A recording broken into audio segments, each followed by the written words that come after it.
Hello. Hello. Welcome on in, everybody. How y'all doing? It's been a while. Did you know vampires are the fastest growing demographic group? It's because there's a sucker born every minute. Oh. God damn it. Starting off great here.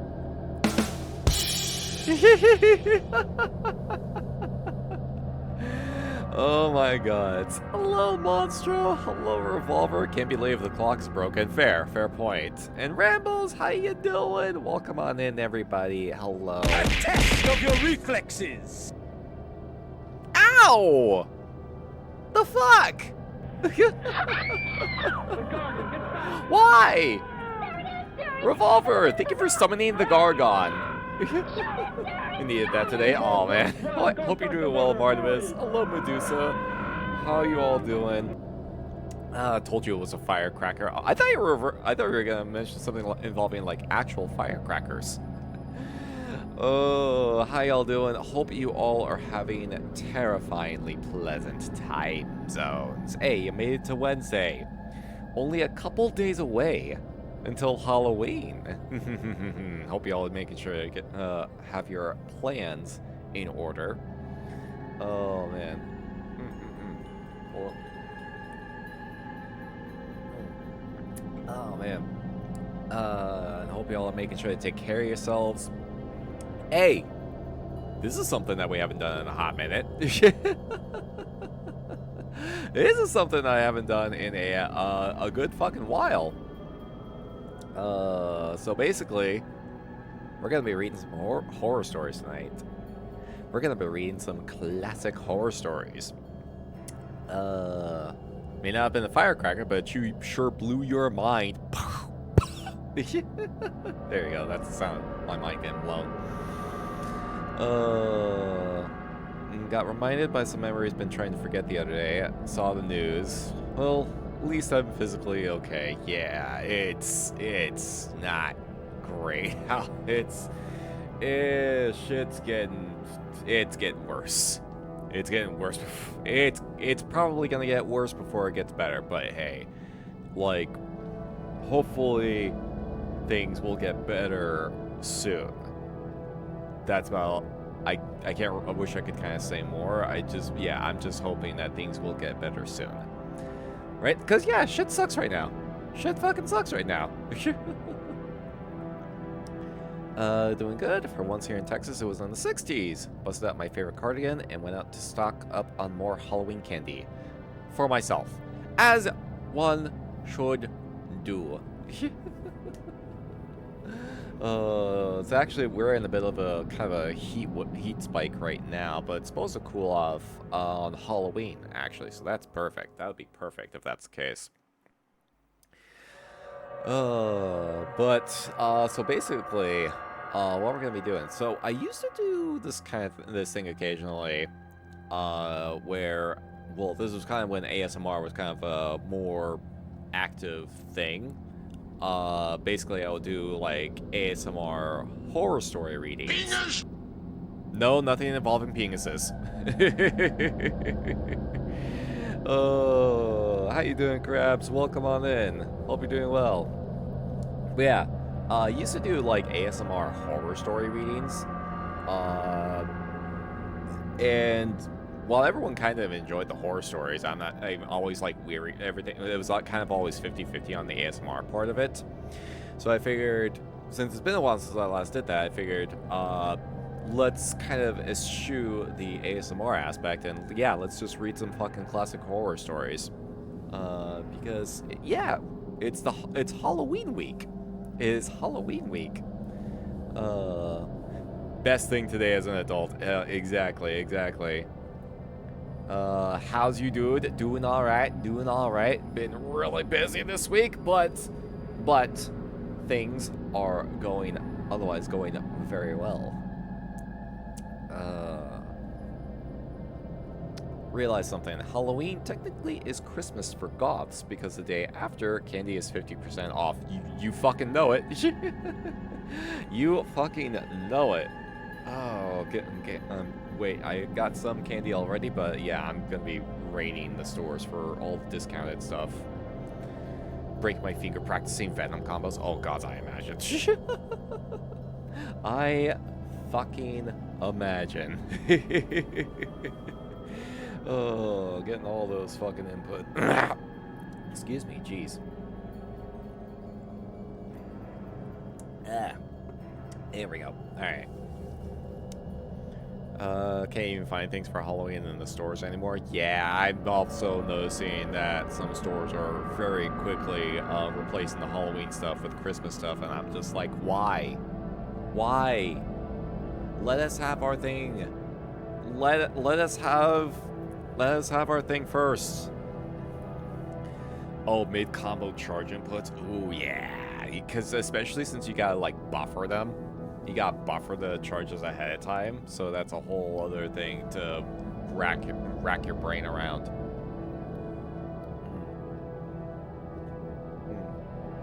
Well, oh, I hope the current environments are appropriate for this session, because I got my the old music that I used to use for storyboard readings. I was able to figure out how to dim the lights in this particular room. So hopefully hopefully the mood lighting is at an appropriate level. It's kind of part and parcel of why it was a bit of a late start today, because I was trying to figure out how to set everything up, especially the lighting on my my model. I was trying to reconfigure lighting levels, how that worked, because that's a thing that I've been forgetting that YouTube Studio does as of late. So hopefully everything is presentable. Yeah, we got a whole another month and some change for before Christmas.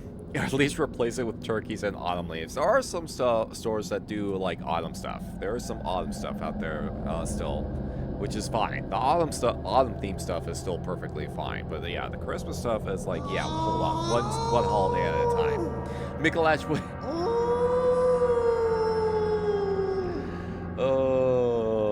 thank you for your contribution, Mikolash. Lighting looks good in the crib. Thank you.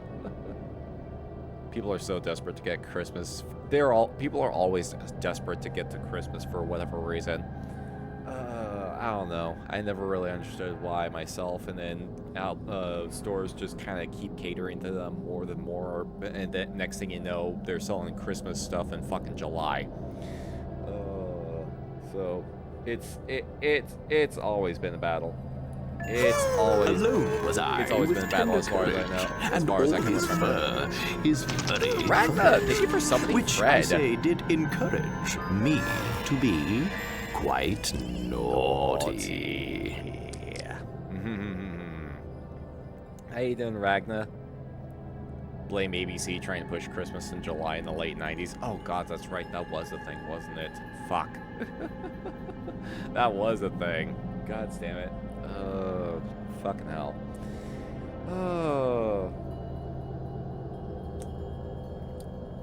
Been getting better. How about you? Doing alright.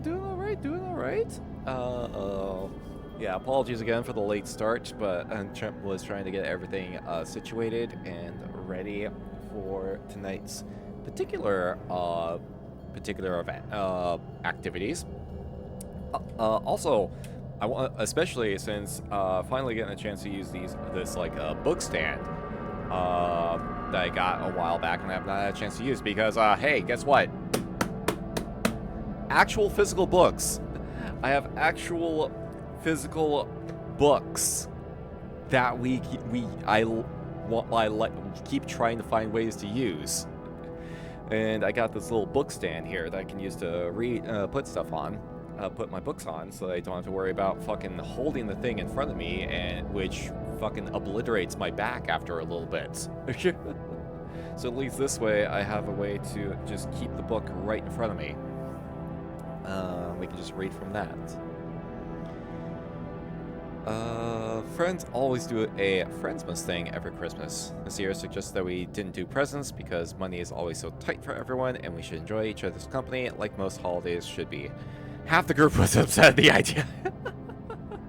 Oh god, fucking my family has been trying to figure out the gift situation for this year.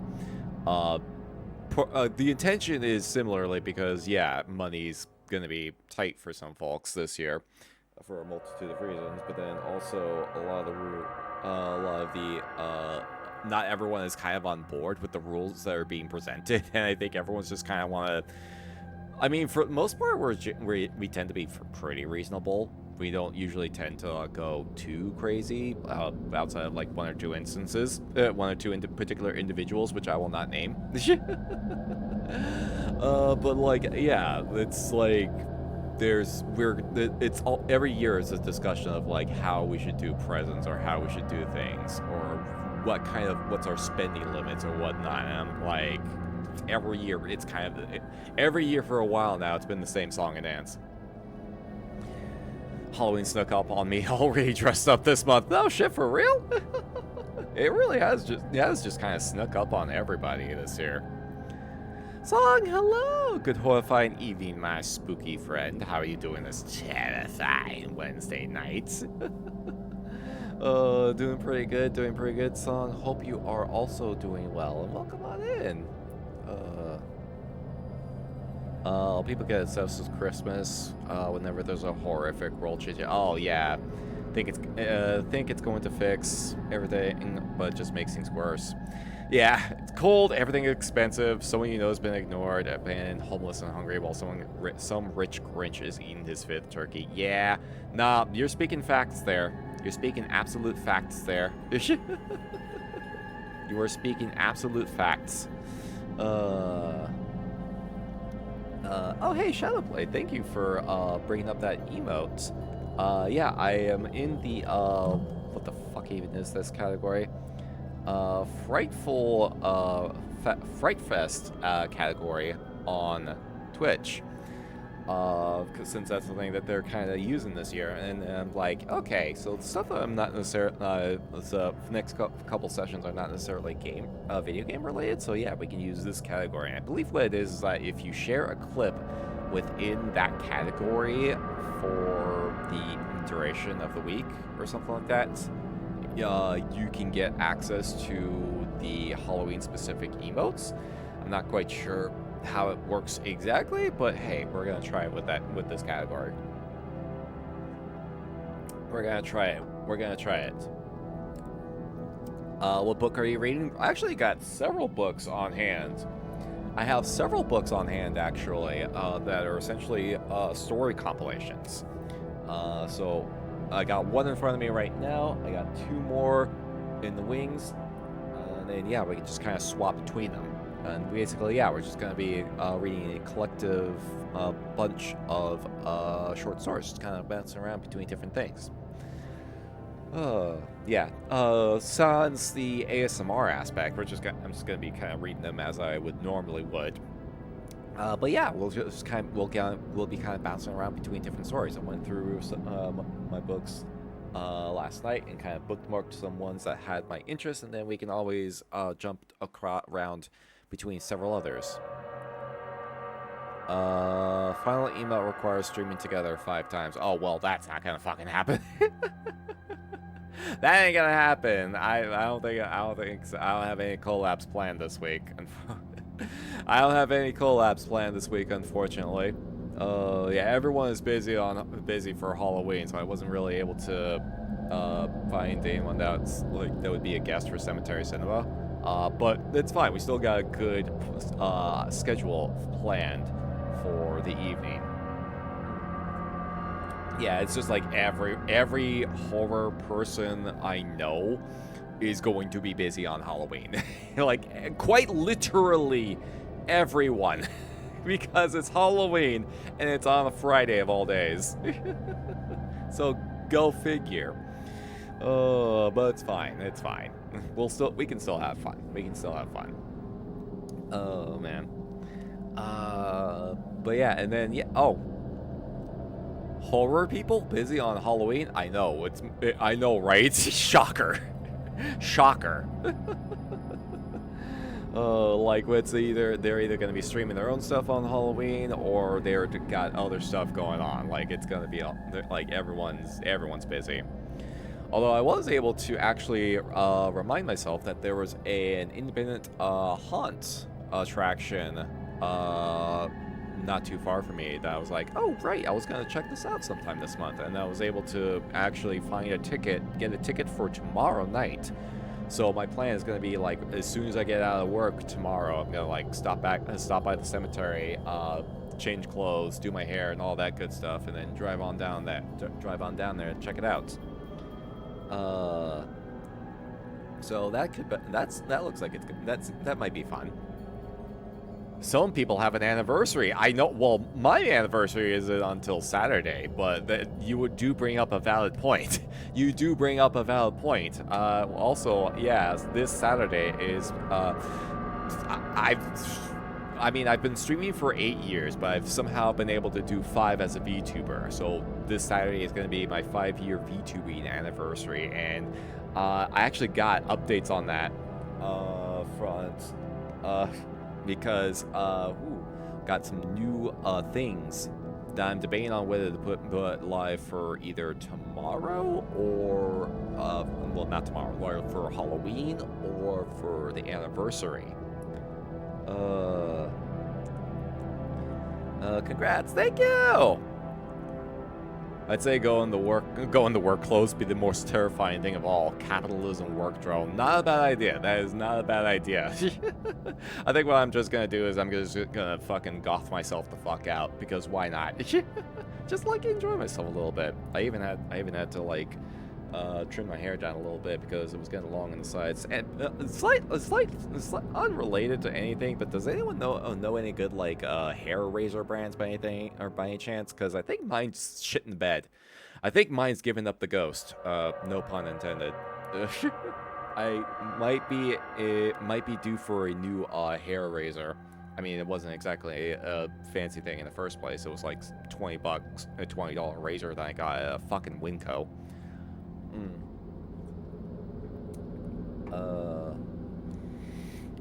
So it's like, yeah, I might be due for a new hair razor that I can use to kind of shave portions of my hair down for my mohawk, because it was dying on me, and it was like it wasn't even really cutting. I was trying to get, there was like a small patch lip that I was trying to get at, and it was just like tugging at the fucking hairs instead of actually cutting anything, and I'm like, ow, ow, ow, ow, ow, ow, ow, just trying to get through as much as I can. It just was not happening.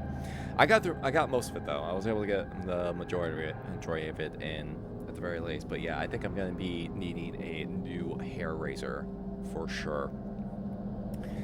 I just have no idea what kind of fucking brands are out there nowadays. I have no idea what kind of brands exist nowadays and which ones are actually worthwhile. But yeah, otherwise, yeah, that's gonna be my plan tomorrow, and especially since I finally got to the short story that I have been working on, like finalized. I got it edited down as good as I feel I can. Yeah! Hello! Hello!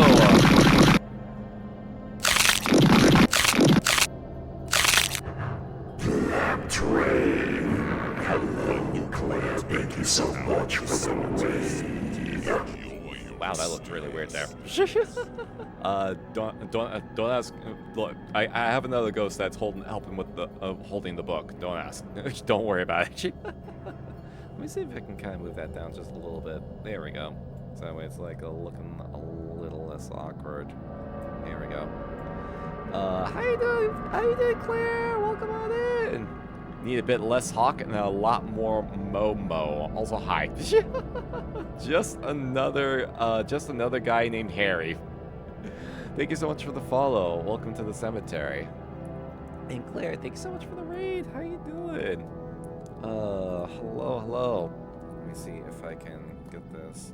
My keyboard is in a bit of an awkward spot right now because I've been trying to make sure I fit the actual book on. Finished played the Dino Blade demo, but swapped to Mega Bonk. Ooh, yo, I did see that it's out now. I did see that the demo is out now. I'm fucking blowing my mind because it started off as like a shitpost or like a silly little concept that they weren't really planning on making a full game out of. But now, what was like 4 years later, and we actually have a demo for it, and with a possible release date of like what, next year or something like that. Holy shit! Holy shit! Fucking wild. BG music is overtaking voice audio a little bit. Okay. Oh, let me bump it down just a little bit. I want to make sure it was audible, but not too loud. Let me know how that sounds. Let me know how that sounds. Let's see. But hope you had a good stream, Claire. If you need to get something to snack on or hydrate with, absolutely be sure to do so. Never neglect post-stream self-care. And hello, Raiders, and welcome on in. I am Sawin.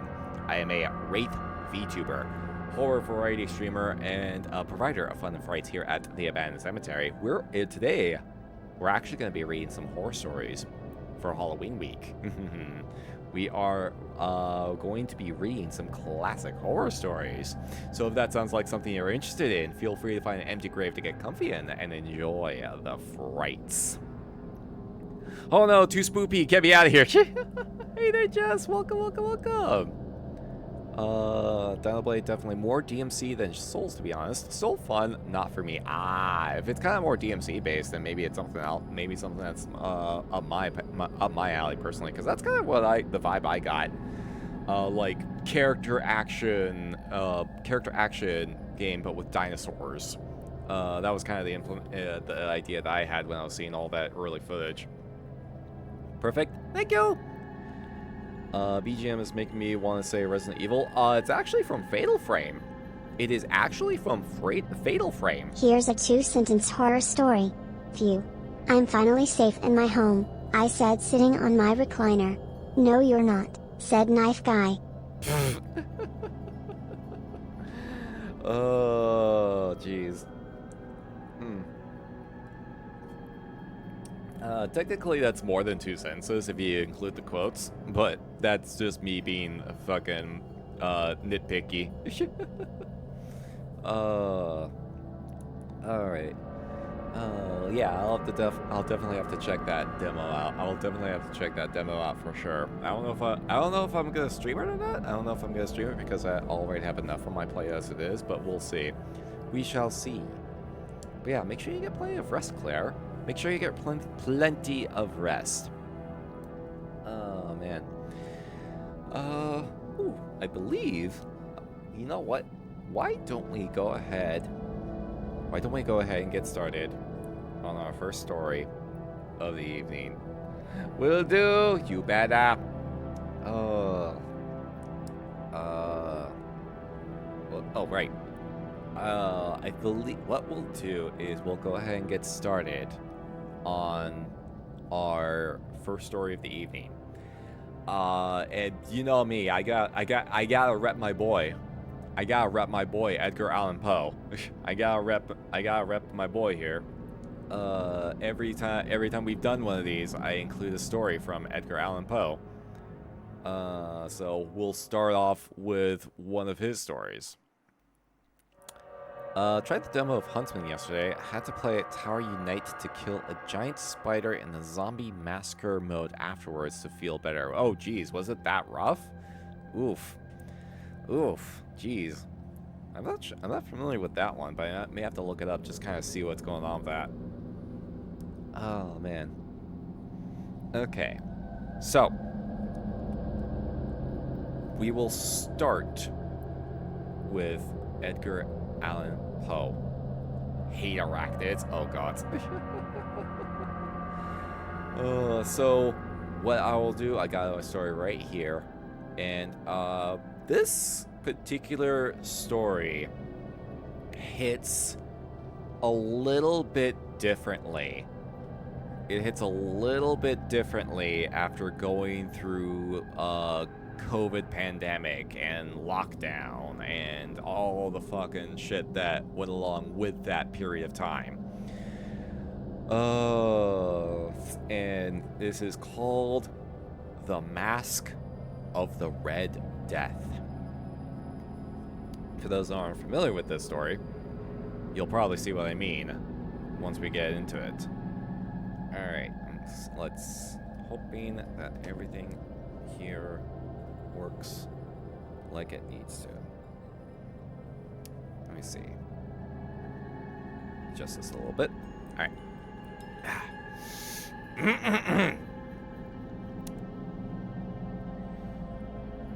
The Red Death had long devastated the country.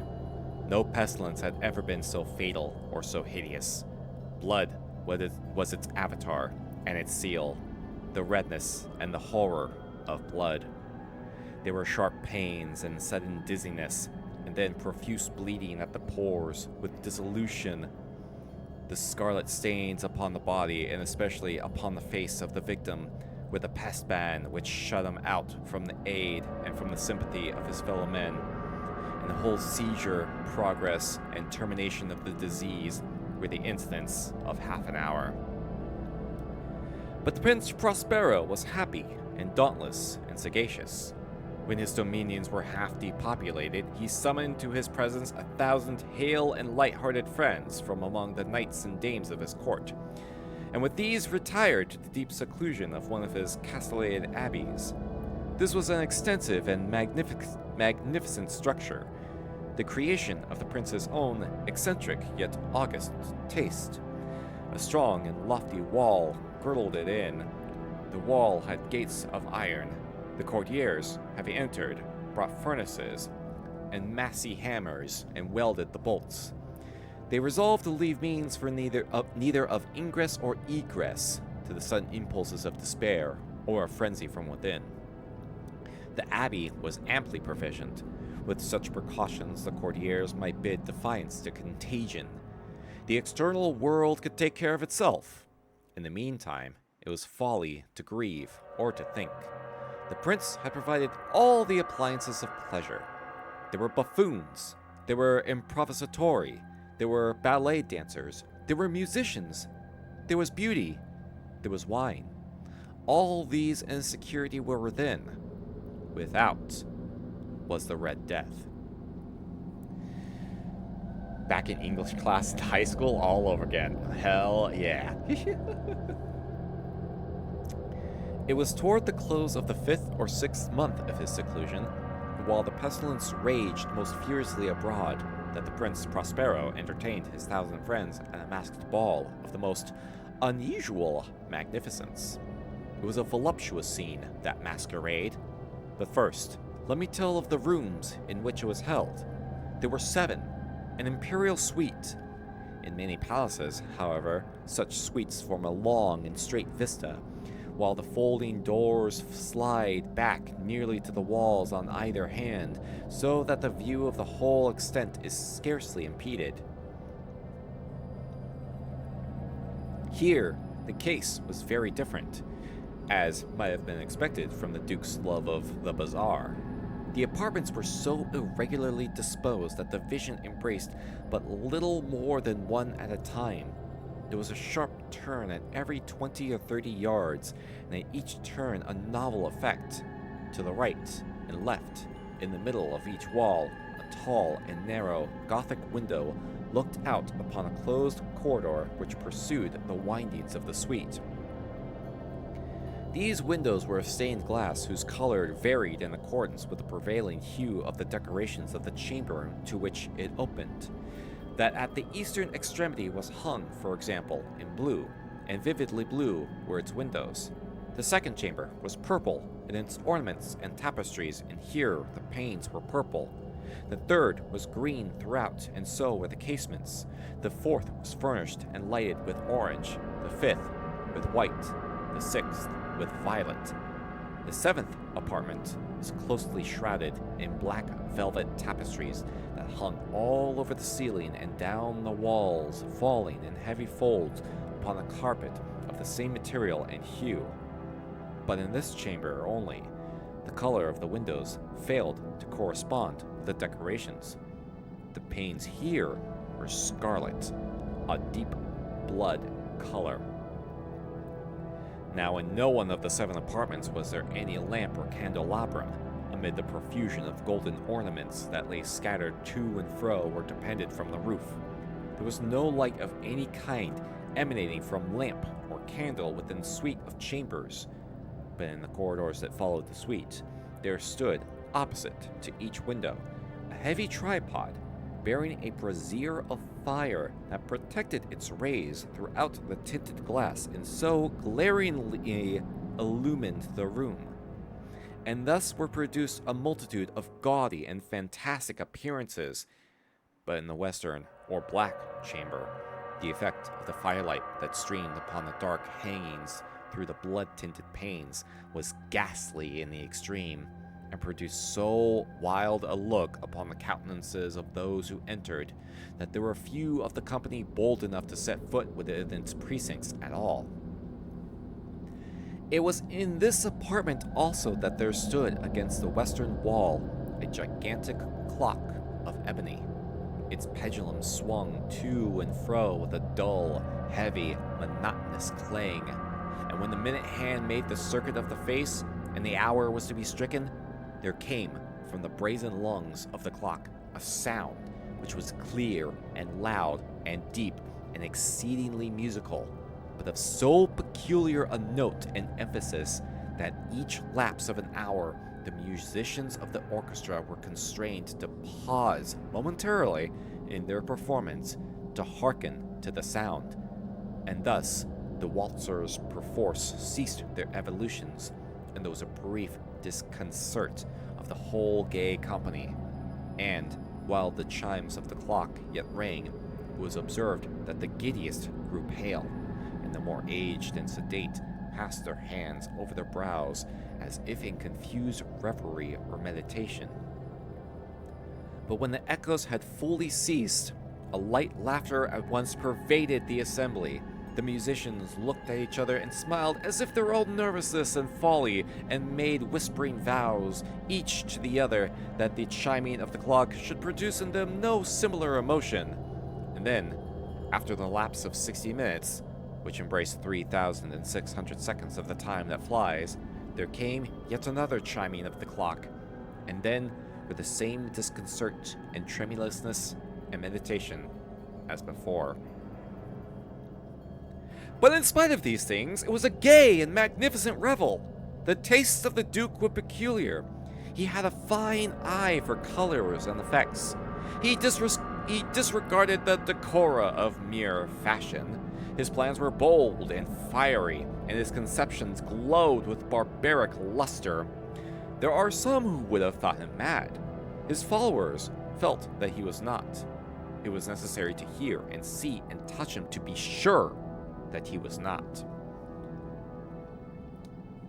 Quite an eccentric individual, this princely person.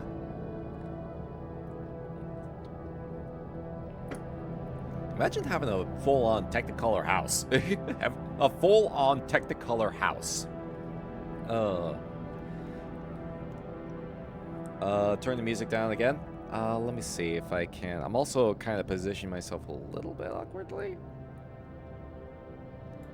I turned it down just a smidge. Just a smidge. Let me know how that is. Let me know how that is. Okay. Where was I? He had directed, in great part, the movable embellishments of the 7 chambers, upon occasion of this great fete, and it was his own guiding taste which had given character to the masqueraders. Be sure they were grotesque. There were much glare and glitter and piquancy and phantasm. Much of what has been seen since in Hernani. Sorry. There were arabesque figures with unsuited limbs and appointments. There were delirious fancies such as the madman fashions. There was much of the beautiful, much of the wanton, much of the bizarre, something of the terrible, and not a little of that which might have excited disgust. To and fro in the 7 chambers there stalked, in fact, a multitude of dreams. And these, the dreams, writhed in and about, taking hue from the rooms, and causing the wild music of the orchestra to seem as the echo of their steps. And anon there strikes the ebony clock, which stands in the hall of the velvet. And then, for a moment, all is still, and all is silent, save the voice of the clock. The dreams are stiff frozen as they stand, but the echoes of the chime die away. They have endured but an instant, and a light, half-subdued laughter floats after them as they depart. And now again the music swells, and the dreams live and they writhe to and fro more merrily than ever, taking hue from the many tinted windows through which stream the rays from the tripods. But to the chamber which lies most westwardly of the 7, there are now none of the maskers who venture, for the night is waning away, and there flows a ruddier light through the blood-colored panes, and the blackness of the sable drapery appalls, and to him whose foot falls upon the sable carpet, there comes from the near clock of ebony a muffled peal more solemnly emphatic than any which reaches their ears who indulge in the more remote gaieties of the other apartments. But these other apartments were densely crowded, and in them beat feverishly the heart of life, and the revel went whirringly on until at length there commenced the sounding of midnight upon the clock. And then the music ceased, as I have told, and the evolutions of the waltzers were quieted, and there was an uneasy cessation of all things as before. But now there were 12 strokes to be sounded by the bell of the clock. And thus it happened, perhaps, that more of thought crept with more of time into the meditations of the thoughtful among those who reveled. And thus, too, it happened, perhaps, that before the last echoes of the last chime had utterly sunk into silence, there were many individuals in the crowd who had found leisure to become aware of the presence of a masked figure which had arrested the attention of no single individual before. And the rumor of this new presence having spread itself whisperingly around, there arose at length from the whole company a buzz or murmur expressive of disapprobation and surprise, then finally of terror, of horror, and of disgust. In an assembly of phantasms such as I have painted, it may well be supposed that no ordinary appearance could have excited such sensation. In truth, the masquerade license of the night was nearly unlimited, but the figure in question had out-Heroded Herod, and gone beyond the bounds of even the prince's indefinite decorum. There are chords in the hearts of the most reckless which cannot be touched without emotion, even with the utterly lost, to whom life and death are equally jests. There are matters of which no jest can be made. The whole company, indeed, seemed now deeply to feel that in the costume and bearing of the stranger neither wit nor propriety existed. The figure was tall and gaunt, and shrouded from head to foot in the habiliments of the grave. The mask which concealed the visage was made so nearly to resemble the countenance of a stiffened corpse that the closest scrutiny must have had difficulty in detecting the cheat. And yet all this might have been endured, if not approved, by the mad revelers around. But the mummer had gone so far as to assume the type of the Red Death. His vesture was dabbled in blood, and his broad brow, with all the features of the face, was besprinkled with the Scarlet Horror.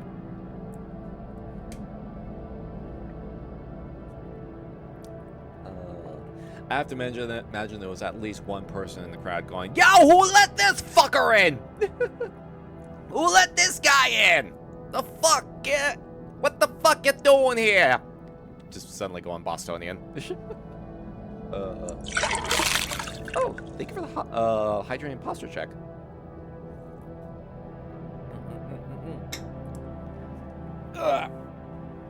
Oh, there we go.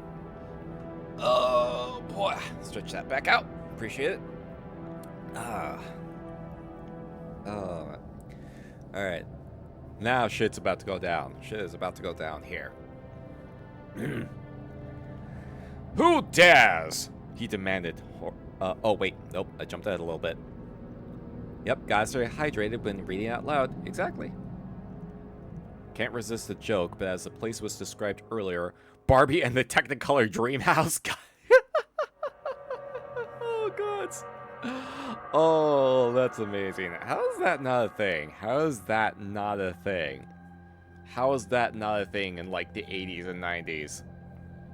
Oh, my criminy. Excuse me.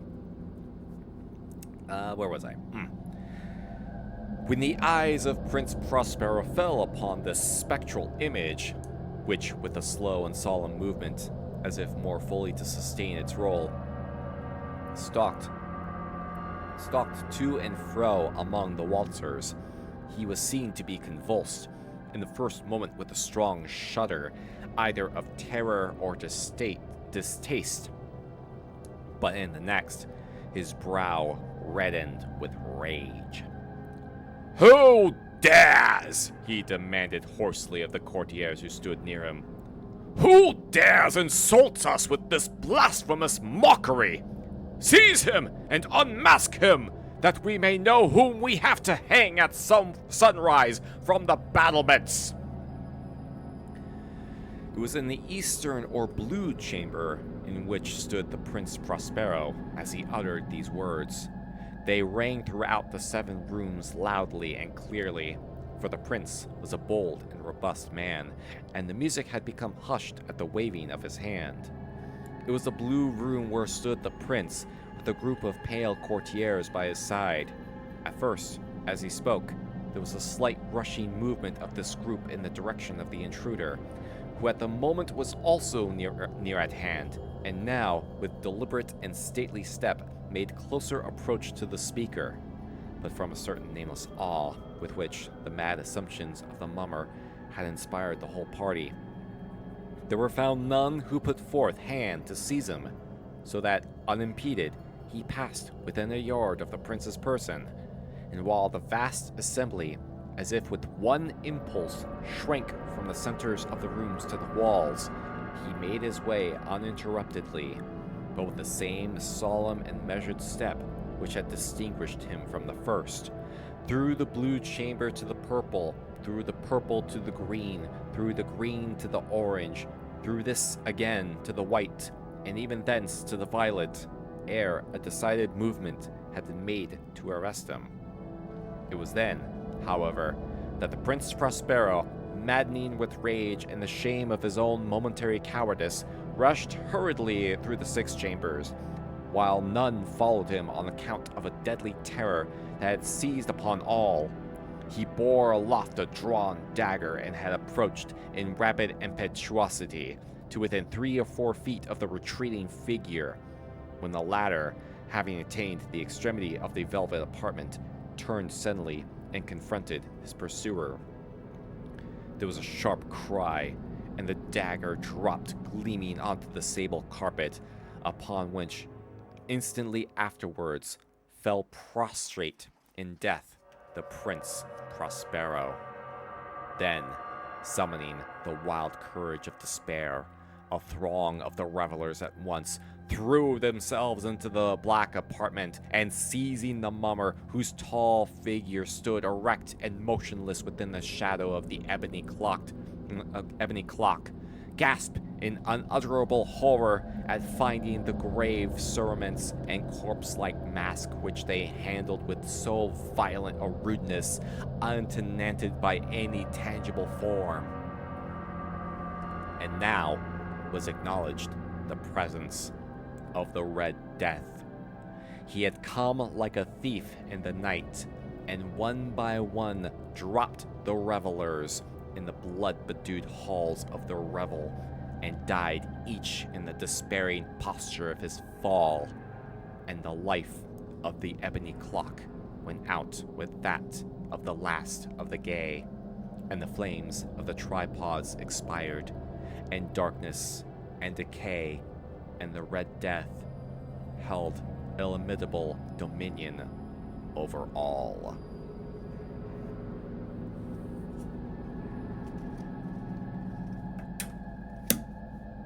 Eat the fucking rich. Moral of the story, eat the fucking rich. That's hot. I know, right? Well done. Thank you. Thank you. Hope that was enjoyable. Hope that was enjoyable even without the ASMR aspect. Oh, man. Like, again, that story hits particularly hard. Anti-capitalism message. Red Death is a good guy. Yeah, the Red Death is the good guy. Oh. Yeah, again, that story hits a lot harder after living through fucking lockdown and the pandemic and watching all the rich fucks that are able to, like, better afford, like, being able to, you know, everything. While everyone else was fucking struggling. It just kind of, it hits a little bit differently, you know? It hits a little bit differently. Reading it after having gone through all that. Oh, man.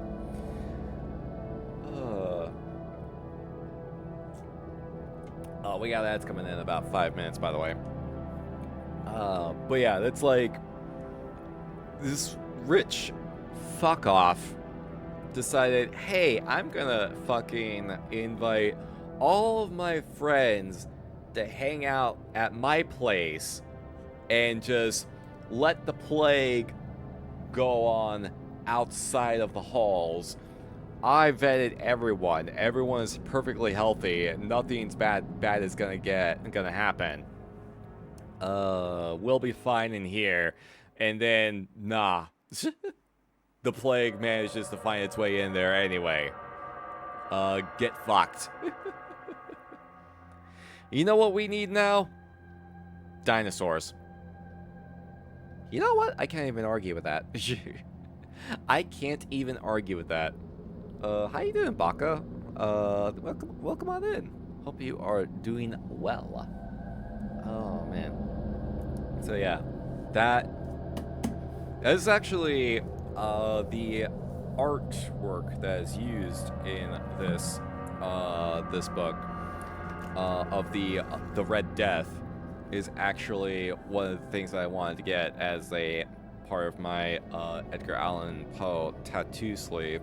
But like looking at the illustration itself, and it's like, oh, there's a lot of fucking cross hatching going on. There's a lot of like minute details going on that might be a little bit intense, a little bit fucking intense for a tattoo. Still need to do that. Still need to do that. Just a bit. Honestly, if I was a literature teacher, might have made this be read every semester after COVID. Yeah, honestly, gods, I hope that some teacher out there is doing exactly that. I hope there's a not that kind of teacher. But yeah, I hope there's some teacher out there that is doing exactly that, because man, fucking post-COVID lockdown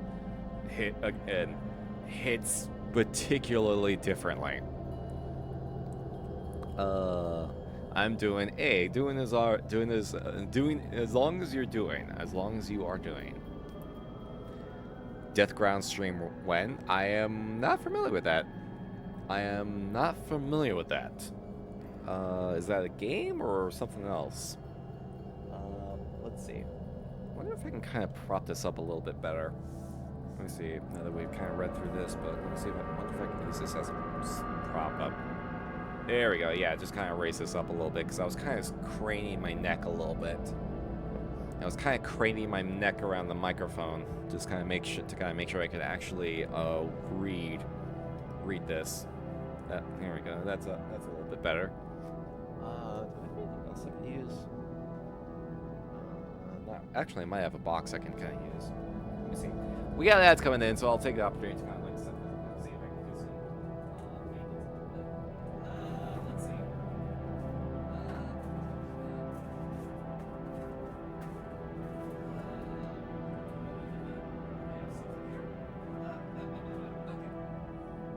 Okay, I might have something here that I can use.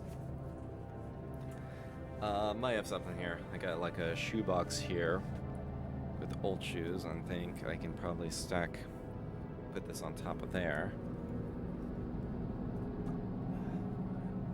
Set that over there for now.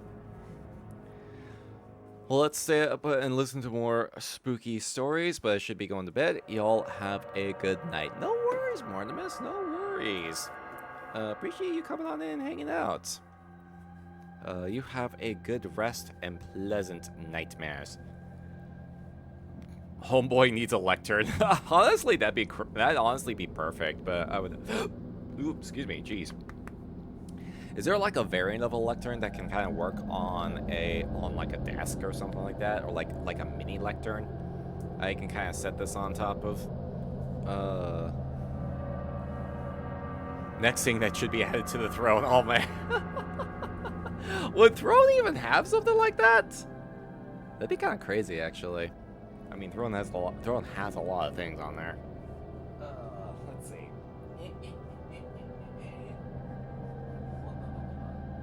All right. I got this this extra little bit of leverage. As long as it doesn't block the webcam, then it should be fine. Okay, yeah, no, that's actually a lot better. That's already much better. That is already much better. Alright. Okay. Oh, this book might be too thick for... Here we go. This one's a little bit thicker book. It's extra thick! There we go. Brief look at Amazon. Yes, mini desk lecterns exist. Ooh. You can make one using an old binder. Unlike your typical atypical goblin engineer, can make stuff out of garbage. Hey, that's an admirable skill to make. Like, if I was kind of an engineer, that would definitely be an option to work. That would definitely be something I could try to work on, or if I had experience in like woodworking or something like that, or woodworking or metalworking or any of those particular skill sets. Let's see. Hold on, let me check. I'm checking things.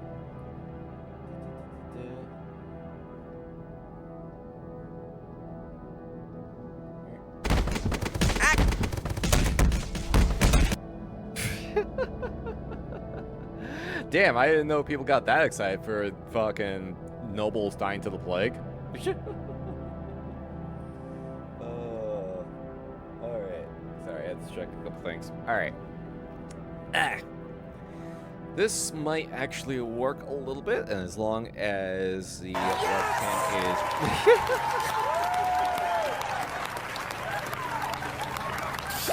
is... Yield! Oh, man.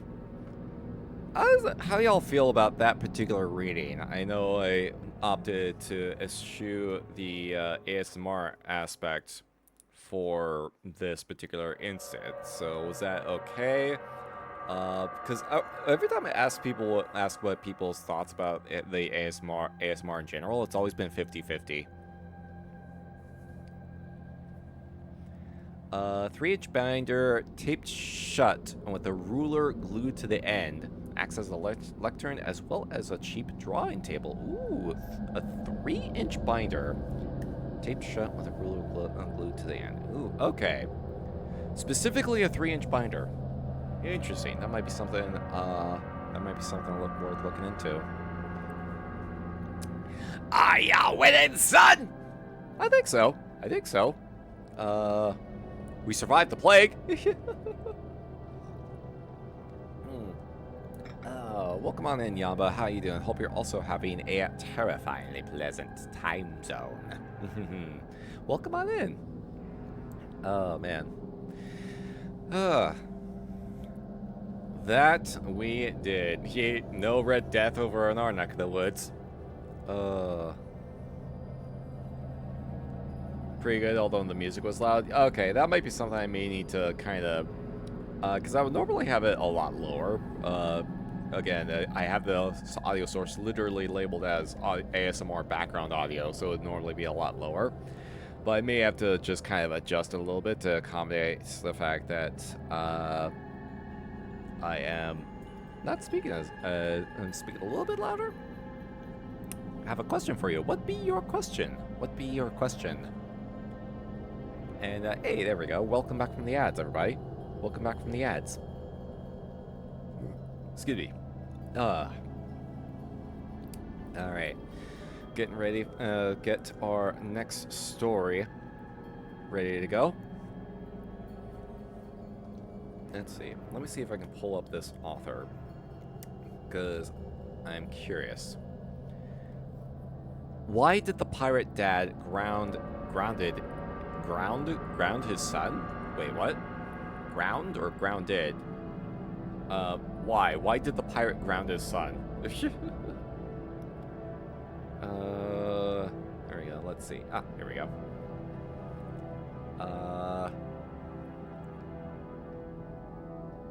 Here we go. Okay. Let's see. Let's see. Okay. Yeah, just making sure I got the details of this this particular author. All right. So, our next story. The next story I was gonna want to kind of read for you all is a story called Because the sun's grades were really bad, he won't unground him until he's above sea level. God damn it! God damn it, I should have known I was getting subbed for something. Fuck. Fucking hell. Oh, jeez. Oh, man. Alright. Anyway. Alright. So, this story that I got right here is called The Shadowy Third. It is a short story written by Ellen Glasgow, who is an American author, particularly from the, won a Pulitzer Prize for her novel in 1942, or she won a Pulitzer Prize in 1942 for her novel In This Our Life. And this is a kind of a short horror story that she wrote at some point. Let's see. Oh, apparently she was in several relationships over the course of her life. Let's see. Secret affair with a married man she had met in New York City in 1900. Oh, jeez. So apparently she was kind of in several relationships. Let's see. Yeah, okay, so she based a lot of her novels off her own life, apparently.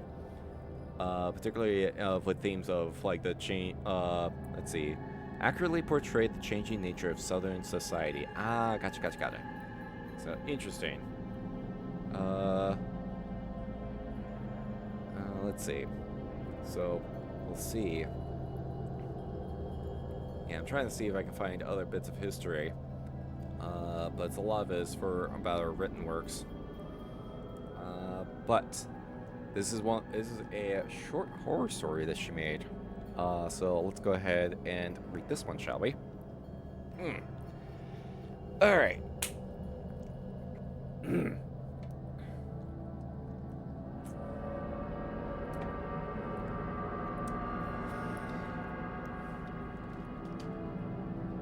When the call came, I remember that I turned from the telephone in a romantic flutter.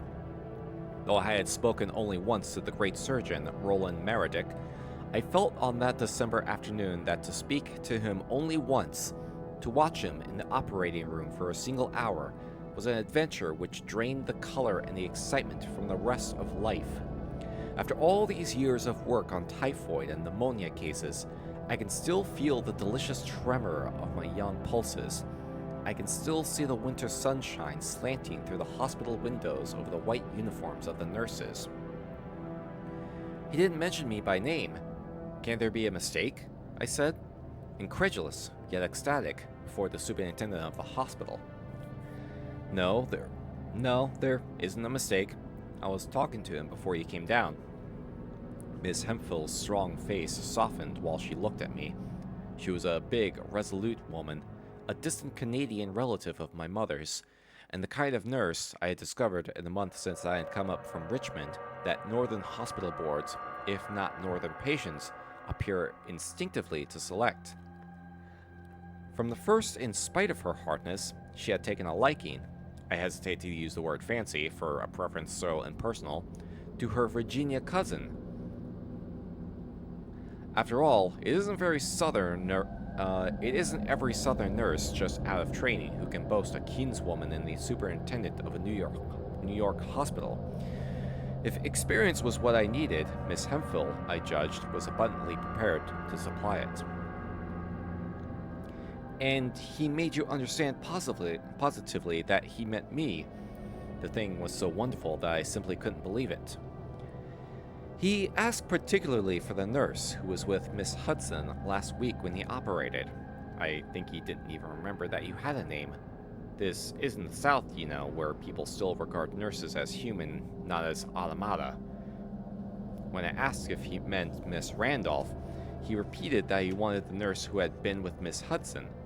She was small, he said, and cheerful looking.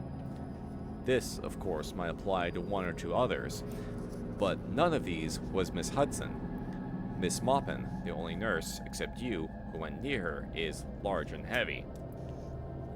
Then, I suppose it is really true. My pulses were tingling. And I am to be here at 6 o'clock. Not a minute later. The day nurse goes off duty at that hour, and Miss Meredith, is never left by herself for an instant. It is her mind, isn't it?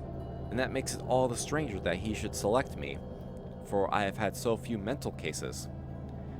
So few cases of any kind, Miss Hemphill was smiling, and when she smiled, I wondered if the other nurses would know her. By the time you have gone through the treadmill in New York, Margaret, you will have lost a good many things besides your inexperience. I wonder how long you will keep your sympathy and your imagination. After all, wouldn't you have made a better novelist than a nurse? I can't help putting myself into my cases. I suppose one ought not to. It isn't a question of what one ought to do, but of what one must.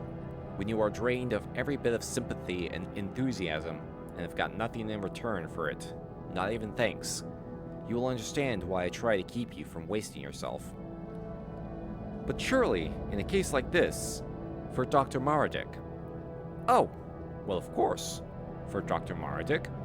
She must have seen that I implored her confidence, for after a minute, she let fall almost carelessly a gleam of light on the situation. It is a very sad case when you think what a charming man and a great surgeon Dr. Meredith is. Above the starched collar of my uniform, I felt the blood leap in bounds to my cheeks. I have spoken to him only once, I murmured, but he is charming, and oh, so kind and handsome, isn't he? His patients adore him. Oh, yes, I've seen that. Everyone hangs on his visits, like the patients and the other nurses, I also had come by delightful, if imperceptible, degrees to hang on the daily visits of Dr. Meredith. He was, I suppose, born to be a hero to women. Fate had selected him for the role, and it would have been sheer impertinence for a mortal to cross wills with the invisible powers. From my first day in this hospital, from the moment when I watched, through closed shutters, while he stepped out of his car, I have never doubted that he was assigned to the great part in the play. If I had been ignorant of his spell, of the charm he exercised over his hospital, I should have felt it in the waiting hush, like a drawn breath which followed his ring at the door and preceded his imperious footstep on the stairs. My first impression of him, even after the terrible events of the next year, records a memory that is both careless and splendid. At that moment, when, gazing through the chinks and the shutters, I watched him, in his coat of dark fur, cross the pavement over the pale streaks of sunshine, I knew beyond any doubt, I knew with a sort of infallible prescience, that my fate was irretrievably bound with his in the future. I knew this, I repeat, though Miss Hemphill would still insist that my foreknowledge was merely a sentimental gleaning from indiscriminate novels. But it wasn't only first love, impressionable as my kinswoman believed me to be. It wasn't only the way he looked, handsome as he was, even more than his appearance, more than the shining dark of his eyes, the silvery brown of his hair, the dusky glow in his face. Even more than his charm and his magnificence, I think, the beauty and sympathy in his voice won my heart. It was a voice, I heard someone say afterward, that ought always to speak poetry. So you will see why, if you do not understand at the beginning, I can never hope to make you believe impossible things. So you will see why I accepted the call when it came as an imperative summons. I could have stayed away after he sent for me. However much I may have tried not to go, I know that in the end, I must have gone. In those days, while I was still hoping to write novels, I used to talk a great deal about destiny. I have learned since then how silly all such talk is, and I suppose it was my destiny to be caught in the web of Roland Meredith's personality. But I am not the first nurse to grow lovesick about a doctor who never gave her a thought. This is reading like a fucking soap opera show or something like that. And this is and this author wrote based on events of her own life. So I imagine there's a large amount of truth going on here. Especially since our protagonist is talking about being a novelist. So, yeah. Some interesting little, like, looking up on that history before starting this actually kind of paints this all in a more interesting light. Let's see. I am glad you caught the call, Margaret. It may mean a great deal to you. Only try not to be too emotional about it. I remember that Miss Hemphill was holding a bit of rose geranium in her hand while she spoke. One of the patients had given it to her from a pot she kept in her room, and the scent of the flower is still in my nostrils, or my memory. Since then, oh, long since then, I have wondered if she also had been caught in the web. I wish I knew more about the case. I was clearly pressing for light. Have you ever seen Mrs. Meredith? Oh dear, yes. They have been married only a little over a year, and in the beginning, she used to come sometimes to the hospital and wait outside while the doctor made his visits. She was a very sweet-looking woman then. Not exactly pretty, but fair and slight, with the loveliest smile I think I have ever seen. In those first months, she was so much in love that we used to laugh about it among ourselves. To see her face light up when the doctor came out of the hospital and crossed the pavement to his car was as good as a play. We never got tired watching her. I wasn't superintendent then, so I had more time to look out the window while I was on day duty. Once or twice she brought her little girl in to see one of the patients. The child was so much like her that you would have known them anywhere from mother and daughter. Okay, so we're falling for a dude that's clearly married and has a kid. Oh, this is gonna go swimmingly. I had heard that Mrs. Meredith was a widow, with one child, when she first met the doctor, and I asked now, still seeking an illumination I had not found. There was a great deal of money, wasn't there? A great fortune! If she hadn't been so attractive, people would have said, I suppose, that Dr. Meredith married her for her money. Only, she appeared to make an effort of memory. I believe I've heard somehow that it was all left in trust away from Mrs. Meredith if she married again. I can't to save my life remember just how it was, but it was a queer will, I know, and Mrs. Meredith wasn't to come into the money unless the child didn't live to grow up. The pity of it. A young nurse came into the office to ask for something. The keys, I think, of the operating room, and Miss Hemphill broke off inconclusively as she hurried out of the door. I was sorry that she left off just when she did. Poor Mrs. Meredith. Perhaps I was too emotional, but even before I saw her, I had begun to feel her pathos and her strangeness. My preparations took only a few minutes. In those days, I always kept a suitcase packed and ready for sudden calls, and it was not yet 6 o'clock when I turned from 10th Street into 5th Avenue and stopped for a minute before ascending the steps to look at the house in which Dr. Meredith lived. A fine rain was falling, and I remember thinking, as I turned the corner, how depressing the weather must be for Mrs. Meredith. It was an old house, with damp-looking walls, though that may have been because of the rain, and a spindle-shaped iron railing which ran up the stone steps to the black door, where I noticed a dim flicker through the old-fashioned fanlight. Afterward, I discovered that Mrs. Meredith had been born in the house. Her maiden name was Calloran, and that she had never wanted to live anywhere else. She was a woman, this I found out when I knew her better, of strong attachments to both persons and places. And though Dr. Meredith had tried to persuade her to move uptown after her marriage, she had clung, against his wishes, to the old house in Lower Fifth Avenue. I dare say she was obstinate about it in spite of her gentleness and her passion for the doctor. Those sweet, soft women, especially when they have always been rich, are sometimes amazingly obstinate. I have nursed so many of them since, women with strong affections and weak intellects, that I have come to recognize the type as soon as I set eyes upon it. Ouch. Ouch. That felt rude. Like, damn, fucking getting sassy up in here. My ring at the bell was answered after a little delay, and when I entered the house I saw that the hall was quite dark, except for the waning glow from an open fire which burned in the library. When I gave my name, I added that I was the night nurse. The servant appeared to think my humble presence unworthy of illumination. He was an old Negro butler. Right. Right. Time frame. Alright. Time frame. Ugh. Inherited perhaps from Miss Meredith's mother, who, I learned afterwards, had been from South Carolina, and while he passed me on his way up the staircase, I heard him vaguely muttering that he... Oh god, I should have read this beforehand.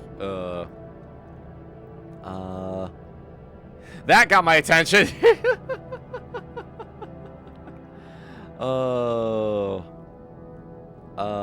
God, this is actually written in a very particular manner, and I don't think I should repeat it verbatim. Once, Gunter, turn on the lights while the child had done playing. Okay. Yeah, I wasn't sure if I should read. It is written in a very particular manner, and I don't think I should read that verbatim. I'm pretty sure I shouldn't read it verbatim. Oh, jeez. To the right of the hall, the soft glow drew me into the library, and crossing the threshold timidly, I stooped to dry my wet coat by the fire. See it like an Australian. Oh man, I don't know if that would get. I don't know if that would get me past it. I don't know if that will get me past it. Let's see. As I bent there, meaning to start up at the first sound of a footstep, I thought how cozy the room was after the damp walls outside to which some bared creepers were clinging, and I was watching pleasantly the strange shapes and patterns the firelight made on the old Persian rug, when the lamps of a slowly turning motor flashed on me through the white shades at the window. Still dazzled by the glare, I looked around in the dimness and saw a child's ball of red and blue rubber roll toward me out of the gloom of one of the adjoining rooms. A moment later, while I made a vain attempt to capture the toy as it spun past me, a little girl darted airily and with peculiar lightness and grace through the doorway and stopped quickly, as if in surprise at the sight of a stranger. She was a small child, so small and slight that her footsteps made no sound on the polished floor of the threshold, and I remember thinking while I looked at her that she had the gravest and sweetest face I had ever seen. She couldn't, I decided this afterward, have been more than 6 or 7, yet she stood there with a curious prim dignity, like the dignity of a very old person, and gazed up at me with enigmatical eyes. She was dressed in Scotch plaid, with a bit of red ribbon in her hair, which was cut in the fringe over her head and hung very straight to her shoulders. Charming as she was, from her uncurled brown hair to the white socks and black slippers on her little feet, I recall most vividly the singular look in her eyes, which appeared in the shifting light to be of an indeterminate color. For the odd thing about this look was that it was not the look of childhood at all. Was the look of profound experience, of bitter knowledge. "Have you come for your ball?" I asked, but while the friendly question was still on my lips, I heard the servant returning. Even in my haste, I made a second ineffectual grasp at the plaything, which rolled with increased speed away from me into the dusk of the drawing room.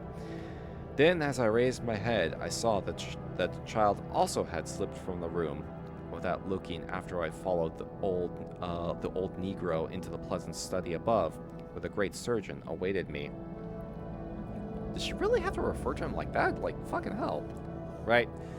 It was a time frame. Gotta remember, this was a time frame. Like, look, like I always say, we recognize the time frame that some of these stories come from. We do not acknowledge the behaviors. We do not acknowledge, we acknowledge it, but we don't encourage the behavior. I think that's the right order of operations. We acknowledge it. We acknowledge the time frame that some of these stories were published in. We don't encourage the behavior. There we go. I think that's the right approach. I think that's the right wording. Where was I? 10 years ago, before hard nursing had taken so much out of me, I blushed very easily, and I was aware at the moment when I crossed Dr. Meredith's study that my cheeks were the color of peonies. Of course, I was a fool. No one knows this better than I do. But I had never been alone, even for an instant, with him before, and the man was more than a hero to me, he was. There isn't any reason now why I should blush over the confession. Almost a god. At that age, I was mad about the wonders of surgery, and Roland Meredith in the operating room was magician enough to have turned an older and more sensible head than mine. Added to his great reputation and his marvelous skill, he was, I am sure of this, the most splendid-looking man, even at 45, that one could imagine. Had he been ungracious, had he been positively rude to me, I should still have adored him. But when he held out his hand and greeted me in the charming way he had with women, I felt that I would have died for him. It is no wonder that a saying went about the hospital that every woman he operated on fell in love with him. As for the nurses, well, there wasn't a single one of them who had escaped his spell. Not even Miss Hempful, who could scarcely have been a day under 50.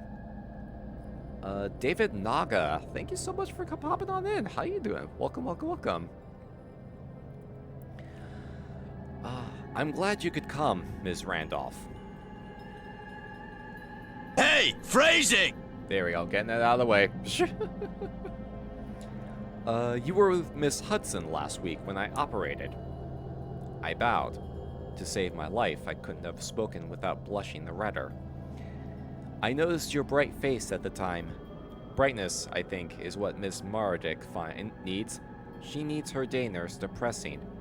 His eyes rested so kindly upon me that I have suspected since that he was not entirely unaware of my worship. It was a small thing, heaven knows, to flatter his vanity. A nurse just out of training school, but to some men, no tribute is too insignificant to give pleasure. Oh, jeez. You will do your best, I am sure. He hesitated an instant, just long enough for me to perceive the anxiety beneath the genial smile on his face, and then added gravely, "We wish to avoid, if possible, having to send her away for treatment." I could only murmur in response, and after a few carefully chosen words about his wife's illness, he rang the bell and directed the maid to take me upstairs to my room. Not until I was ascending the stairs to the third story did it occur to me that he had really told me nothing. I was perplexed about the nature of Mrs. Mardick's malady, as I had been when I entered the house. I found my room pleasant enough. It had been arranged, by Dr. Mardick's request, I think, that I was to sleep in the house, and after my austere little bed at the hospital, I was agreeably, I don't know why that word still unlocked me, surprised by the cheerful look of the apartment into which the maid led me. The walls were papered in roses, and there were curtains of flowered chintz at the window, which looked down on a small formal garden at the rear of the house. This the maid told me, for it was too dark for me to distinguish more than a marble fountain and a fir tree, which looked old, though I afterward learned that it was replanted almost every season. In 10 minutes, I had slipped into my uniform and was ready to go to my patient. But for some reason, to this day, I have never found out what it was that turned her against me at the start. Mrs. Mardick refused to receive me. While I stood outside her door, I heard the day nurse trying to persuade her to let me come in. It wasn't any use, however, and in the end, I was obliged to go back to my room and wait until the poor lady got over her whim and consented to see me. That was long after dinner. It must have been nearer 11 than 10 o'clock, and Miss Peterson was quite worn out by the time she came to fetch me. "I'm afraid you'll have a bad night," she said as we went downstairs together. That was her way, I soon saw, to expect the worst of everything and everybody. "Does she often keep you up like this?" "Oh no, she's usually very considerate. I never knew a sweeter character, but she still has this hallucination." Here again, as in the scene with Dr. Mardick, I felt that the explanation had only deepened the mystery. Mrs. Mardick's hallucination, whatever form it assumed, was evidently a subject for evasion and subterfuge in the household. It was on the tip of my tongue to ask, what is her hallucination? But before I could get the words past my lips, we had reached Mrs. Mardick's door, and Miss Peterson motioned me to be silent. As the door opened a little to admit me, I saw that Mrs. Mardick was already in bed, and that the lights were out except for a night lamp burning on a candle stand beside a book and a carafe of water. "I won't go in with you," said Miss Peterson in a whisper, and I was on the point of stepping over the threshold when I saw the little girl in a dress of Scotch plaid slip by me from the dusk of the room into the electric light of the hall.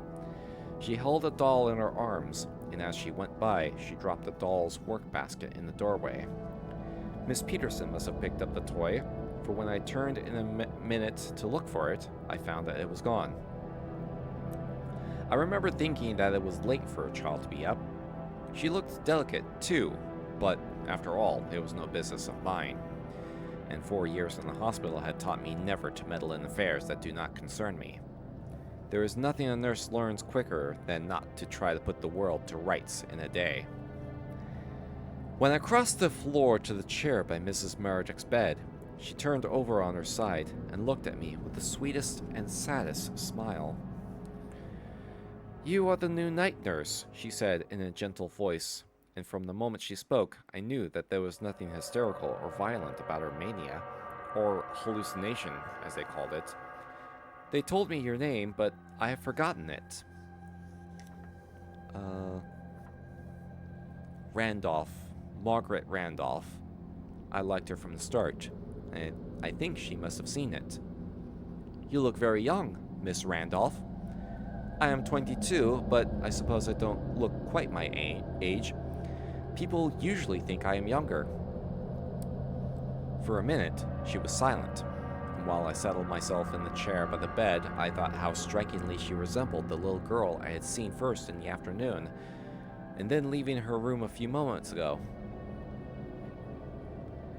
They had this... No penises. No, I don't think she's gonna be getting the Meredith penis. I don't think she's going to get that Meredith penis. As much as she wants it, I don't think it's gonna happen.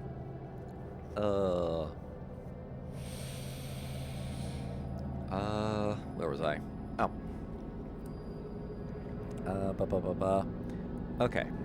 They had the same small, heart-shaped faces, colored ever so faintly, the same straight, soft hair between brown and flaxen, and the same large, grave eyes set very far apart under arched eyebrows.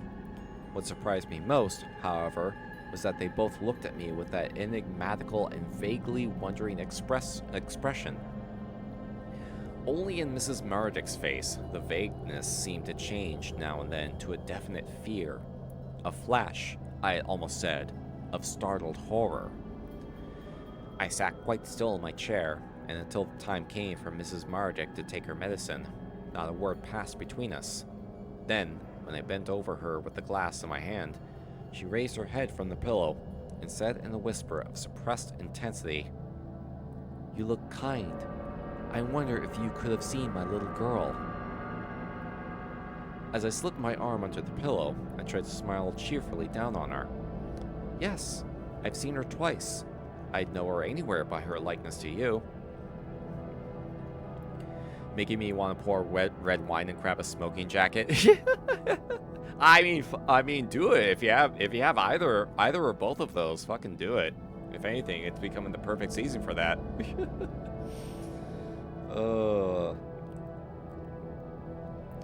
A glow shone in her eyes, and I thought how pretty she must have been before illness took the life and animation out of her features. "Then I know you're good." Her voice was so strained and low that I could barely hear it. "If you weren't good, you couldn't have seen her." I thought this queer enough, but all I answered was, "She looked delicate to be sitting up so late." A quiver passed over her thin features, and for a minute, I thought she was going to burst into tears. As she had taken the medicine, I put the glass back on the candle stand and, bending over the bed, smoothed the straight brown hair, which was fine and soft as spun silk, back from her forehead. There was something about her, I don't know what it was, that made you love her as soon as she looked at you. She always had that light and airy way, though she was never sick a day in her life, she answered calmly after a pause. Then, groping for my hand, she whispered passionately, "You must not tell him. You must not tell anyone that you have seen her." I mustn't tell anyone. Again, I had the impression that had come to me first in Dr. Meredith's study, and afterward with Miss Peterson on the staircase, that I was seeking a gleam of light in the midst of obscurity. "Are you sure there isn't anyone listening, and that there isn't anyone at the door?" she asked, pushing aside my arm and sitting up among the pillows. Quite sure. They have put out the lights in the hall." "And you will not tell him? Promise me that you will not tell him." The startled horror flashed from the vague wonder of her expression. "He doesn't like her to come back." Because he killed her. Da-da-dan! What a twist! Because he killed her. Then it was that light burst on me in a blaze. So this was Mrs. Meredith's hallucination. She believed that her child was dead. The little girl I had seen with my own eyes leaving her room. And she believed that her husband, the great surgeon we worshipped in the hospital, had murdered her. No wonder they veiled the dreadful obsession and mystery. No wonder that even Miss Peterson had not dared to drag the horrid thing out into the sunlight. It was the kind of hallucination one simply couldn't stand having to face. That escalated quickly. God's for real. There's no use telling people things that nobody believes, she resumed slowly, still holding my hand in a grasp that would have hurt me if her fingers had not been so fragile. Nobody believes that he killed her. Nobody believes that she comes back every day to the house. Nobody believes, and yet you saw her. Yes, I saw her. But why should your husband have killed her? I spoke soothingly, as one would speak to a person who was quite mad. Yet, she was not mad. I could have sworn this while I looked at her. For a moment, she moaned inarticulately, as if the horror of her thought were too great to pass into speech. Then she flung out her thin, bare arm with a wild gesture. Because he never loved me, she said. He never loved me. But he married you, I urged gently after a moment in which I stroked her hair. If he hadn't loved you, why should he have married you? He wanted the money. My little girl's money. It all goes to him when I die. Oh. They did mention the money. The money was mentioned. But he is rich himself. He must make a fortune from his profession. It isn't enough. He wanted millions. She had grown stern and tragic. No, he never loved me. He loved someone else from the beginning, before I knew him. It was quite useless, I saw, to reason with her. If she wasn't mad, she was in a state of terror and despondency so black that it had almost crossed the borderline into madness. I thought once of going upstairs and bringing the child down from her nursery, but after a moment's thought, I realized that Miss Peterson and Dr. Meredith must have tried long ago all of these measures. Clearly, there was nothing to do except soothe and quiet her as much as I could, and this I did, until she dropped into a light sleep, which lasted well into the morning. Whew, well that's a twist on what I was expecting.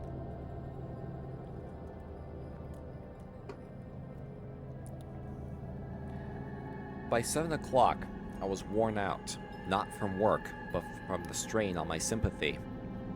And I was glad, indeed, when one of the maids came in to bring me an early cup of coffee. Mrs. Meredith was still sleeping. It was a mixture of bromide and chloral that I had given her, and she did not wake until Miss Peterson came on duty an hour or two later.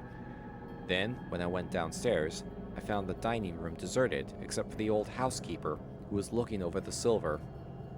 Dr. Meredith, she explained to me presently, had his breakfast served in the morning room on the other side of the house. And the little girl, does she take her meals in the nursery? She threw me a startled glance. Was it, I questioned afterward, one of distrust or apprehension?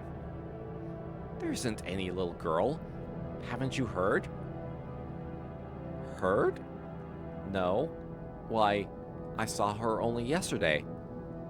The look she gave me, I was sure of it now, was full of alarm.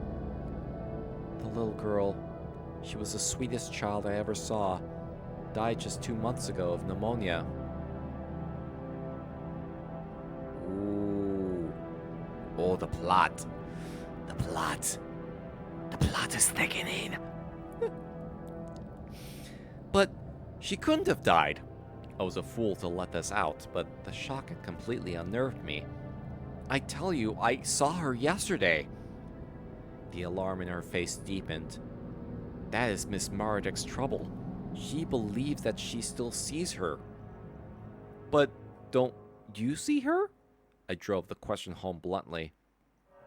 No, she said, her lips tightly. I never see anything. So I had been wrong, after all. And the explanation, when it came, only accentuated the terror. The child was dead. She had died of pneumonia 2 months ago, and yet I had seen her with my own eyes playing ball in the library. I had seen her slipping out of her mother's room with her doll in her arms. Is there another child in the house? Could there be a child belonging to one of the servants? A gleam had shot through the fog in which I was groping. No, there isn't any other. The doctors tried bringing one once, but it threw the poor lady into such a state she almost died of it. Perhaps there wouldn't be any other child as quiet and sweet-looking as Dorothea. To see her skipping along in her dress of Scotch plaid used to make me think of a fairy, though they say that fairies wear nothing but white or green. Has anyone else seen her? The child, I mean. Any of the servants? Only old Gabriel, the colored butler, who came with Miss Meredith's mother from South Carolina. I've heard that Negroes often have a kind of second sight, but I don't know that that is just what you would call it. But they seem to believe in the supernatural by instinct, and Gabriel is so old and dotty, he does no work except answer the doorbell and clean the silver, that nobody pays much attention to anything he sees.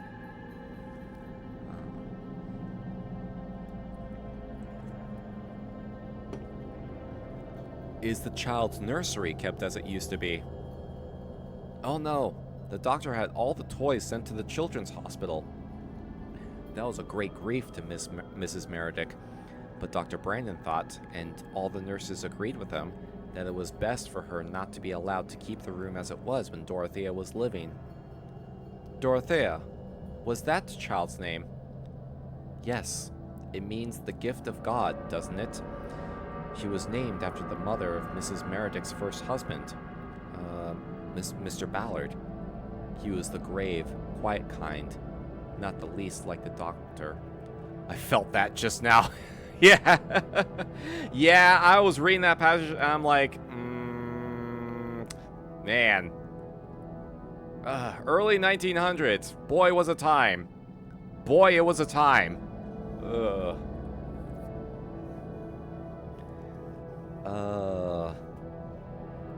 Where was I? Where was I? Oh, there we go. Saw the look to the left and understood. Yeah. Yeah.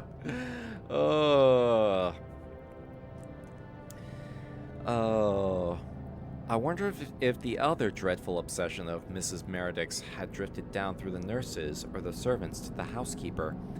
But she said nothing about it, and since she was, I suspected, a garrulous person, I thought it wiser to assume that the gossip had not reached her. A little later, when breakfast was over and I had not yet gone upstairs to my room, I had my first interview with Dr. Brandon, the famous alienist who was in charge of the case. I had never seen him before, but from the first moment that I looked at him, I took his measure, almost by intuition. He was, I suppose, honest enough. I have always granted him that, bitterly as I have felt toward him. It wasn't his fault that he lacked red blood in his brain, or that he had formed the habit, from long association with abnormal phenomena, of regarding all life as a disease. He was the sort of physician, every nurse will understand what I mean, who deals instinctively with groups instead of with individuals. He was long and solemn and very round in the face, and I hadn't talked to him 10 minutes before I knew he had been educated in Germany, and that he had learned over there to treat every emotion as a pathological manifestation. I used to wonder what he got out of life, what anyone got out of life who had analyzed away everything except the bare structure. Can anyone, confirm how Germany teaches like medical science out of curiosity? And if it holds true, because I imagine it's much different nowadays. I imagine it's much different nowadays. Oh man.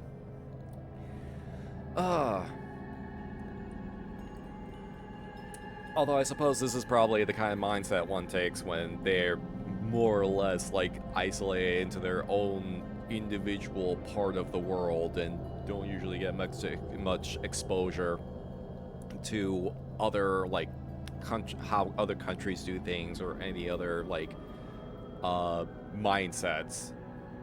Yeah, not like that, especially since they pioneered psychology. Yeah, that's what I thought. That's what I thought. So what she's probably thinking is like a lack of empathy is probably more of a psychological approach to medical issues. Yeah, definitely a product of the time, for sure, for sure, for sure.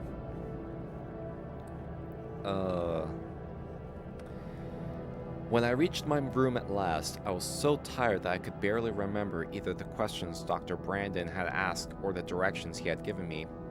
I fell asleep, I know, almost as soon as my head touched the pillow, and the maid who came to inquire if I wanted luncheon decided to let me finish my nap. In the afternoon, when she returned with a cup of tea, she found me still heavy and drowsy.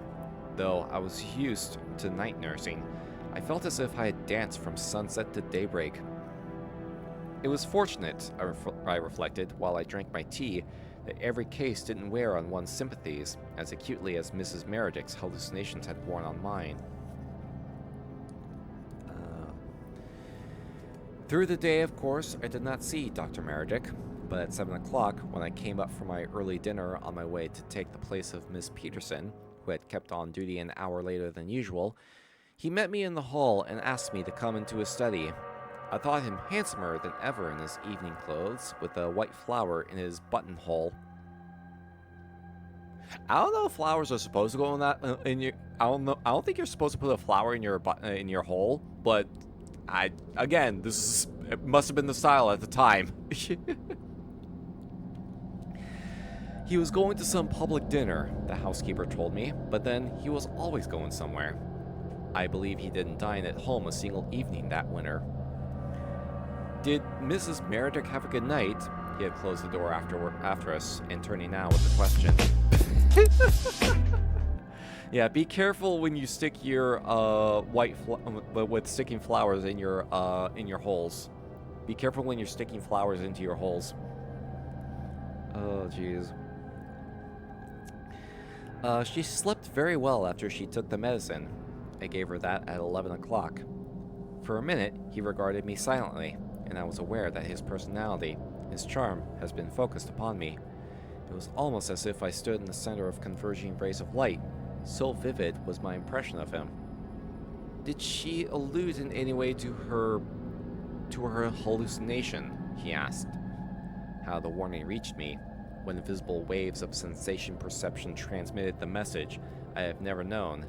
But while I stood there, facing the splendor of the doctor's presence, every intuition cautioned me that the time had come when I must take sides in the household.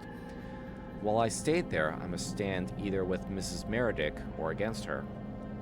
She talked quite rationally, I replied after a moment. What did she say? She told me how she was feeling, that she missed her child, and that she walked a little every day about her room. His face changed. How I could not at first determine. Have you seen Dr. Brandon? He came this morning to give me his directions. He thought her less well today. He has been advised to send her to Rosedale. He has even advised me to send her to Rosedale. I have never, even in secret, tried to account for Dr. Meredith. He may have been sincere. I tell only what I know, not what I believe or imagine. And the human is sometimes as inscrutable, as inexplicable as the supernatural. While he watched me, I was conscious of an inner struggle, as if opposing angels warred somewhere in the depths of my being. When at last I made my decision, I was acting less from reason I knew, than in obedience to the pressure of some secret current of thought. Heaven knows, even then, the man held me captive while I defied him. Dr. Meredith, I lifted my eyes for the first time frankly to his. I believe that your wife is as sane as I am, or as you are. He started. Then she did not talk freely to you. She may be mistaken, unstrung, piteously distressed in mind. I brought this out with emphasis. But she is not, I am willing to stake my future on it, a fit subject for an asylum. It would be foolish. It would be cruel to send her to Rosedale. Cruel, you say? A troubled look crossed his face, and his voice grew very gentle. You do not imagine that I could be cruel to her? No, I do not think that. My voice also had softened. We will let things go on as they are. Perhaps Dr. Brandon may have some other suggestion to make. He drew out his watch and compared it with the clock. Nervously, I observed, as if his action were a screen for his discomfiture or his perplexity. I must be going now. We will speak of this again in the morning. But in the morning we did not speak of it, and during the month that I nursed Mrs. Meredith, I was not called again into her husband's study. When I met him in the hall or on the staircase, which was seldom, he was charming as ever. Yet, in spite of his courtesy, I had a persistent feeling that he had taken my measure on that evening, and that he had no further use for me. As the days went by, Mrs. Meredith seemed to grow stronger. Never, after our first night together, had she mentioned the child to me. Never had she alluded by so much as a word to her dreadful charge against her husband. She was like any other woman recovering from a great sorrow, except that she was sweeter and gentler. It is no wonder that everyone who came near her loved her, for there was a mysterious loveliness about her like the mystery of light, not of darkness. She was, I have always thought, as much of an angel as it is possible for a woman to be on this earth.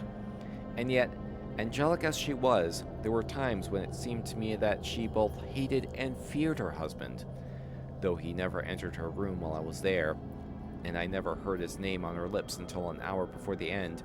Still, I could tell by the look of terror in her face, whenever his step passed down the hall, that her very soul shivered at his approach. Ooh. How much longer is this? Okay, it's not that much longer. I say, ads we're gonna be getting ads coming in a few minutes, but I can probably try to see if I can snooze them.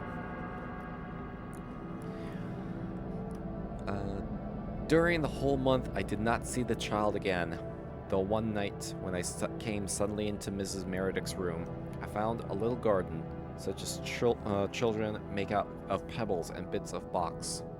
Let me go and snooze that, actually. On the windowsill. I did not mention it to Miss Meredith, and a little later, as the maid lowered the shades, I noticed that the garden had vanished. Since then, I have often wondered if the child were invisible only to the rest of us, and if her mother still saw her. But there was no way of finding out except by questioning, and Mrs. Meredith was so well and patient that I hadn't the heart to question. Things couldn't have been better with her than they were, and I was beginning to tell myself that she might soon go out for an airing when the end came suddenly. It was a mild January day, the kind of day that brings the foretaste of spring in the middle of winter, and when I came down the stairs in the afternoon, I stopped a minute by the window at the end of the hall to look down on the box maze in the garden. There was an old fountain bearing two laughing boys in marble in the center of the graveled walk, and the water, which had been turned on that morning for Mrs. Meredith's pleasure, sparkled now like silver as the sunlight splashed over it. I had never before felt the air quite so soft and spring-like in January, and I thought, as I gazed down on the garden, it would be a good idea for Mrs. Meredith to go out and bask for an hour or so in the sunshine. It seemed strange to me that she was never allowed to get any fresh air, except the air that came through her windows. When I went into her room, however, I found that she had no wish to go out. She was sitting, wrapped in shawls by the open window, which looked down on the fountain, and as I entered, she glanced up from a little book she was reading. A pot of daffodils stood on the windowsill. She was very fond of flowers, and we tried always to keep some growing in her room. "Do you know what I was reading, Miss Randolph?" she asked in her soft voice, and then she read aloud a verse while I went over to the candle stand to measure out a dose of medicine. If thou hast 2 loaves of bread, sell one and buy daffodils, for bread nourisheth the body, but daffodils delight the soul. That is very beautiful, don't you think so? I said, yes, that it was beautiful.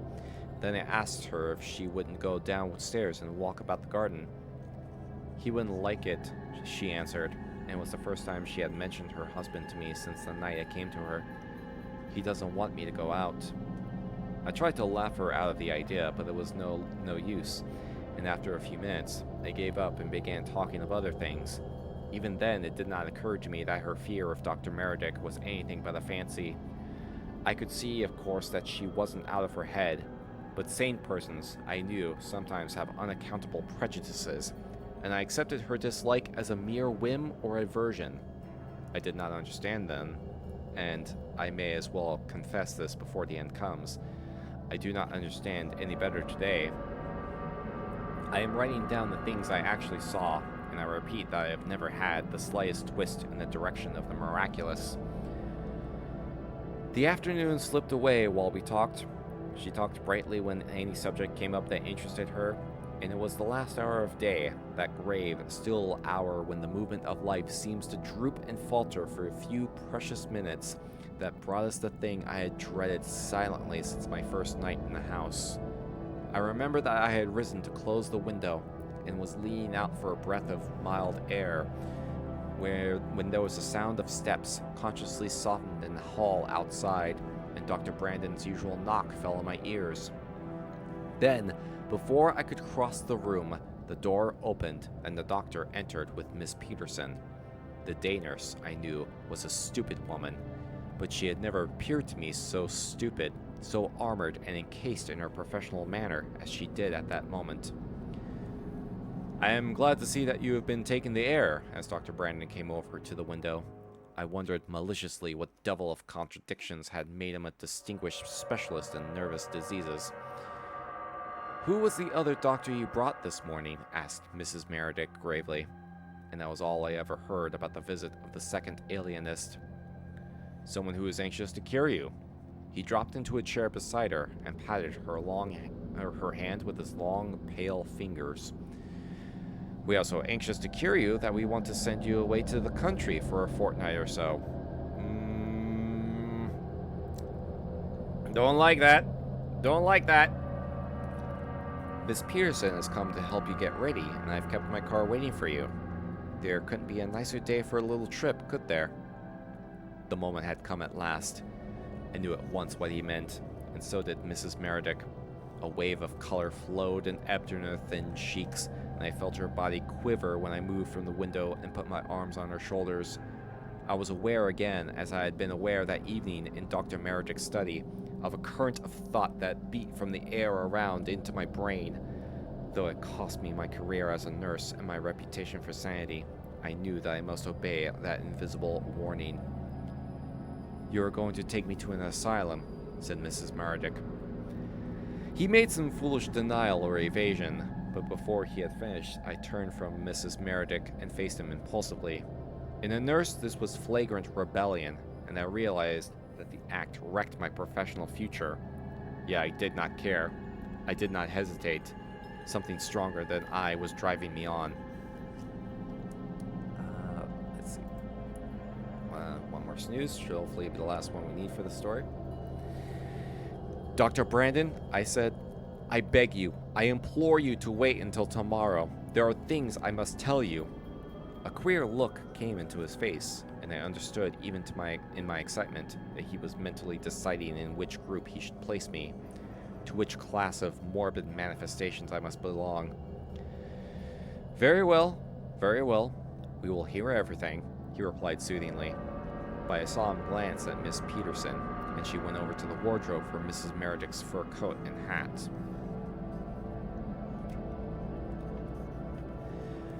Suddenly, without warning, Mrs. Meredith threw the shawls away from her and stood up.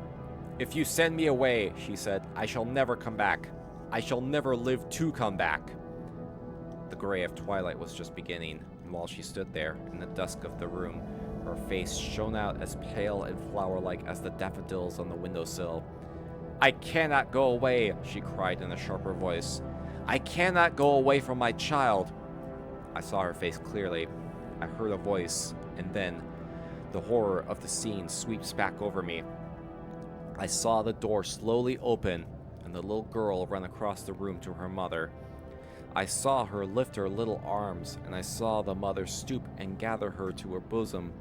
So closely locked were they in that passionate embrace that their forms seemed to mingle in the gloom that enveloped them.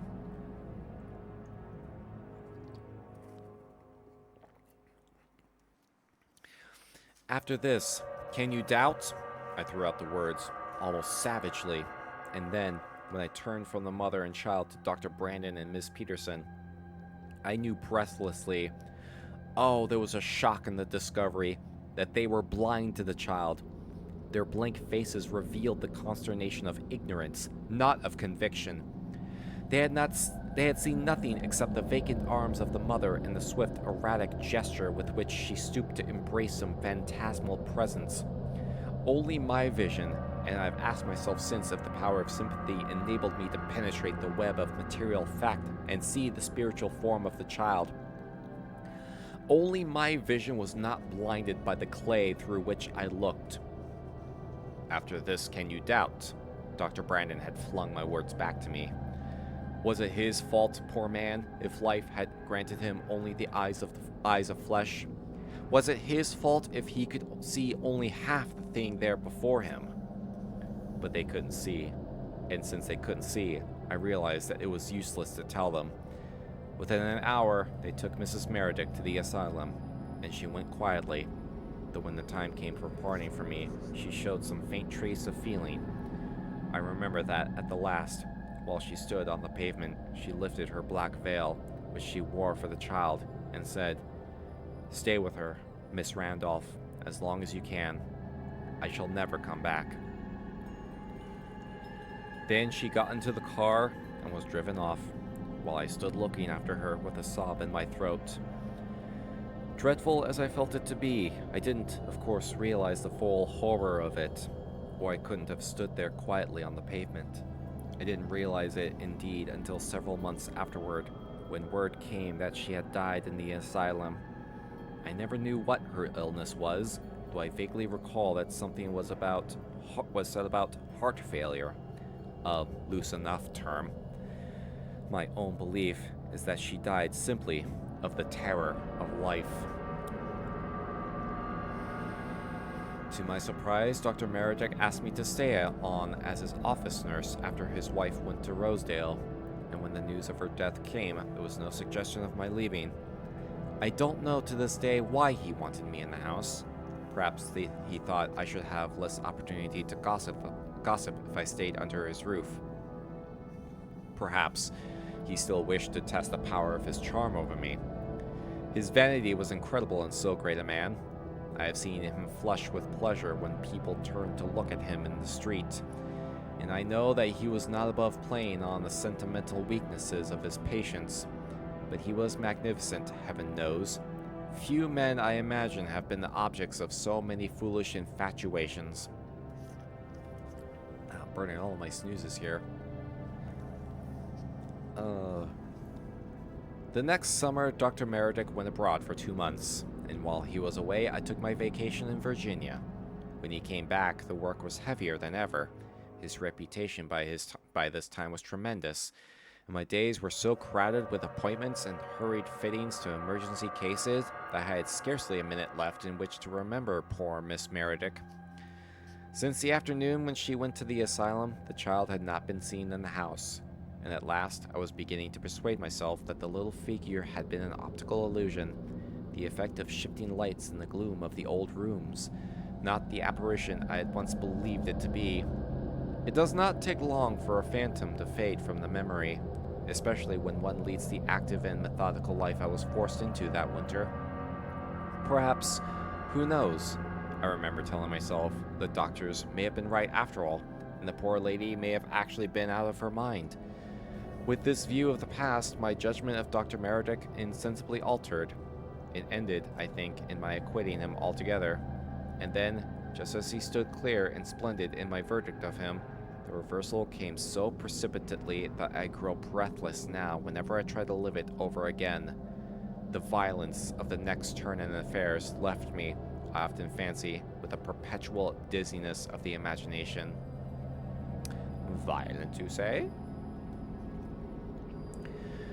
It was in May that we heard of Mrs. Meredith's death, and exactly a year later, on a mild and fragrant afternoon, when the daffodils were blooming in patches around the old fountain in the garden, the housekeeper came into the office, where I lingered over some accounts, to bring me news of the doctor's approaching marriage.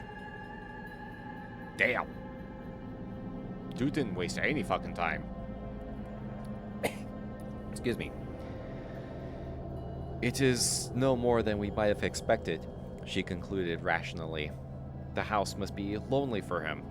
He is such a sociable man, but I can't help feeling, she brought out slowly after a pause in which I felt a shiver pass over me. I can't help feeling that it is hard for that other woman to have all the money poor Mrs. Meredith's first husband left her. There is a great deal of money, then? I asked curiously. A great deal? She waved her hand as if words were futile to express the sum. Millions and millions. They will give up this house, of course. That's done already, my dear. There won't be a brick left of it by this time next year. It's to be pulled down and an apartment house built on the ground. Again, the shiver passed over me. I couldn't bear to think of Mrs. Meredith's old home falling to pieces. You didn't tell me the name of the bride, I said. Is she someone he met while he was in Europe? Dear me, no. She is the very lady he was engaged to before he married Mrs. Meredith, only she threw him over, so people said, because he wasn't rich enough. Then she married some lord or prince from over the water, but there was a divorce, and now she has turned again to her old lover. He is rich enough now, I guess, even for her. Oh boy! Ooh. Damn. Fucking everybody's trying to get that bag, apparently. It was all perfectly true, I suppose. It sounded as plausible as a story out of a newspaper. And yet, while she told me, I was aware of a sinister and impalpable hush in the atmosphere. I was nervous, no doubt. I was shaken by the suddenness with which the housekeeper had sprung her news on me. But as I sat there, I had quite vividly an impression that the old house was listening, that there was a real, if invisible, presence somewhere in the room or the garden. Yet, when an instant afterward I glanced through the long window which opened down to the brick terrace, I saw only the faint sunshine over the deserted garden, with its maze of box, its marble fountain, and its patches of daffodils. The housekeeper had gone. One of the servants, I think, came for her, and I was sitting at my desk when the words of Mrs. Meredith on that last evening floated into my mind. The daffodils brought her back to me, for I thought, as I watched them growing, so still and golden in the sunshine, how she would have enjoyed them. Almost unconsciously, I repeated the verse she had read to me. If thou hast 2 loaves of bread, sell one and buy the daffodils. And it was at that very instant, while the words were on my lips, that I turned my eyes to the box maze and saw the child skipping rope along the graveled path to the fountain. Quite distinctly, as clear as day, I saw her come with what children call the dancing step, between the low box borders to the place where the daffodils bloomed by the fountain. From her straight brown hair to her frock of Scotch plaid and her little feet, which twinkled in white socks and black slippers over the turning rope. She was as real to me as the ground on which she trod or the laughing marble boys under the splashing water. Starting up from my chair, I made a single step to the terrace. If only I could reach her, if I could only reach her, only speak to her, I felt that I might at last solve the mystery. But with my first call, with the first flutter of my dress at the terrace, the airy little form melted into the dusk of the maze. Not a breath stirred the daffodils, not a shadow passed over the sparkling flow of the water, yet weak and shaken in every nerve. I sat down on the brick step of the terrace and burst into tears. I must have known that something terrible would happen before they pulled down Mrs. Meredith's home. The doctor dined out that night. He was with the lady he was going to marry, the housekeeper told me, and it must have been almost midnight when I heard him come in and go upstairs to his room. I was downstairs because I had been unable to sleep, and the book I wanted to finish I had left that afternoon in the office. The book, I can't remember what it was, had seemed to me very exciting when I began it in the morning, but after the visit of the child, I found the romantic novel as dull as a treatise on nursing.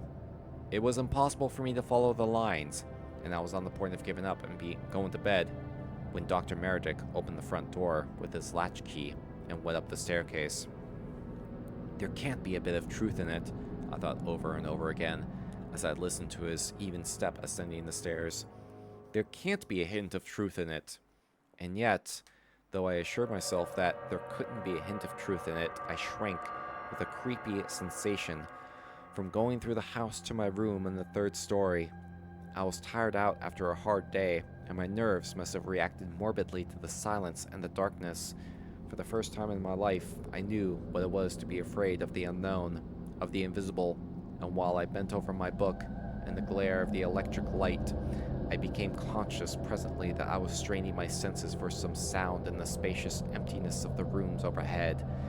The noise of a passing motor car on the street jerked me back from the intense hush of expectancy, and I can recall the wave of relief that swept over me as I turned to my book again and tried to fix my distracted mind on its pages. I was still sitting there when the telephone on my desk rang, with what seemed to my overwrought nerves a startling abruptness, and the voice of the superintendent told me hurriedly that Dr. Meredith was needed at the hospital. I had become so accustomed to these emergency calls in the night that I felt reassured when I rung up the doctor in his room and had heard the hearty sound of his response. He had not yet undressed, he said, and would come down immediately while I ordered back his car, which must just have reached the garage. "I'll be with you in 5 minutes," he called it as cheerfully as if I had summoned him from his wedding. I heard him cross the floor of his room, and before he could reach the head of the staircase, I opened the door and went out into the hall in order that I might turn on a light and have his hat and coat waiting. The electric button was at the end of the hall, and as I moved toward it, guided by the glimmer that fell from the landing above, I instinctively lifted my eyes to the staircase, which climbed dimly with its slender mahogany balustrade as far as the third story.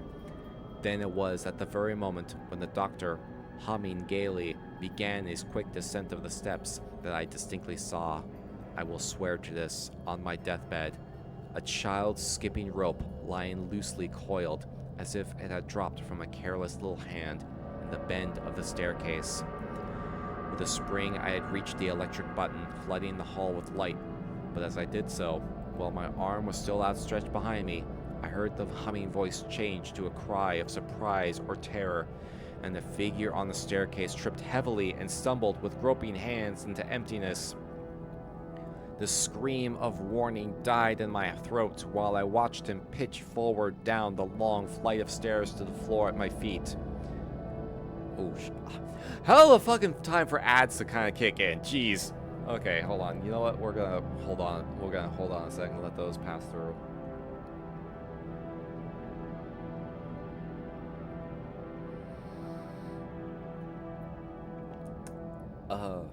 I need the water break anyway. I kind of need the water break. There we go.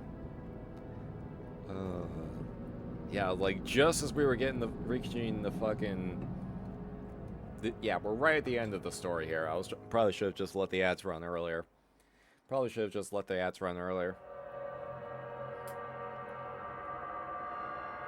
I thought we were closer to the end than we actually were.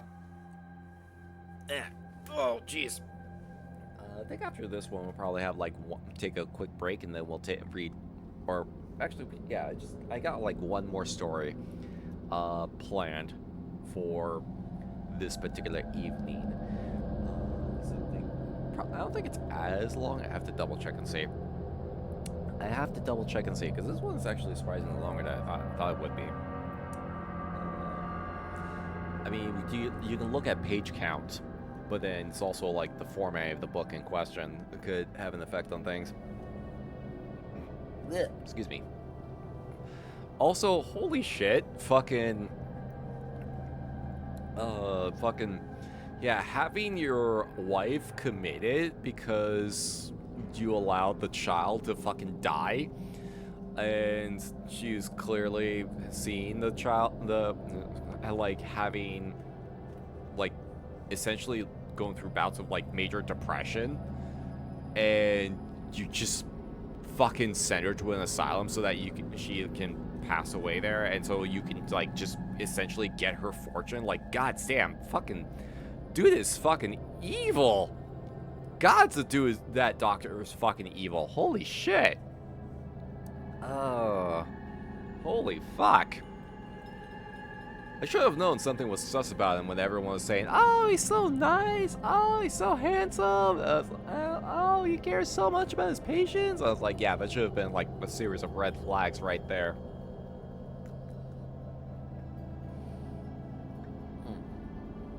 Yeah, there very well should have been, should have just been a bunch of red flags right at the onset. Oh, man. Let's see. Hey, there we go. Welcome back from the ads, everybody. Okay, let me see if I can find a spot to kind of go back at. Okay, here we go. I think it was around here. I think that was around here when I was getting about starting up. Is it bad I actually know real people like this? I believe that. I fully believe that. I fully believe that those kind of people exist. Like, holy shit. Let's see. Okay, we'll go from right here. Let's see. Then it was, at the very moment when the doctor, humming gaily, began his quick descent of the steps, that I distinctly saw, I will swear to this on my deathbed, a child's skipping rope lying loosely coiled, as if it had dropped from a careless little hand in the bend of the staircase. With a spring, I had reached the electric button, flooding the hall with light, but as I did so, while my arm was still outstretched behind me, I heard the humming voice change to a cry of surprise or terror, and the figure on the staircase tripped heavily and stumbled with groping hands into emptiness.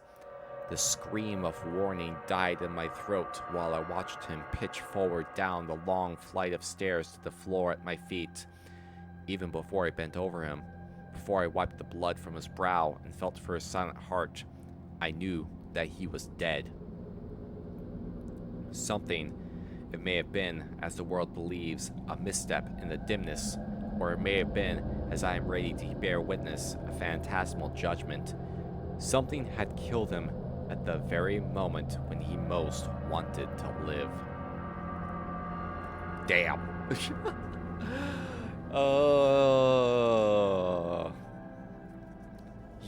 We call that karma.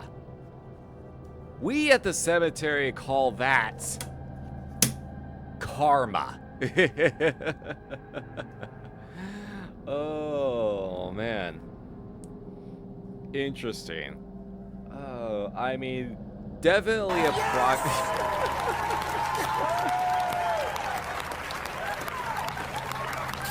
Heal! Oh, God. Yeah, definitely a product of its time for sure. No arguments there. No arguments there. At the same time, like, it is still a interesting story about, like, oh, this doctor that everyone is speaking so fondly of is not who he appears to be. And that he finally, like, gets it. It it finally catches up to him in the end. It finally catches up to him right at the end. And, like, damn. Alright, great. Finally, he essentially gets what's coming to him. Oh, sorry. I got, like, distracted by some things. Like a loose thread on my clothes. Hold on. Hey. There we go. Oh, nope, there's another one. Sorry, I noticed some loose thread on my clothes, and I was just like trying to cut it, and trying to get at that before it got worse. There we go. That was Shadowy Third. Okay. All right. Let's see. How are we doing on time? Let's see. It's 10:30 right now. Let's see. I had one more story, but now I'm like, okay. How long is this one? Okay. Okay, this one doesn't seem as long, but it's also like the book is also very densely packed. And I mean like densely packed. So this will very likely take the remainder of our session this evening, but let me see. All right. Whew. And when I mean this is like the third. This is the third book I grabbed from over here. This is the third book I had set aside. Like I wasn't joking when I said I had like several books on hand for this, like actual physical books, which is something that I keep I was wanting to do for a long while previously, but like obviously reading on the internet is kind of has its advantages because you can just have it like directly in front of you, not have to worry about like holding something for an extended period of time. But at the same time, like we're on a time frame here where physical media is becoming more and more valuable as the internet continues its enshittification process.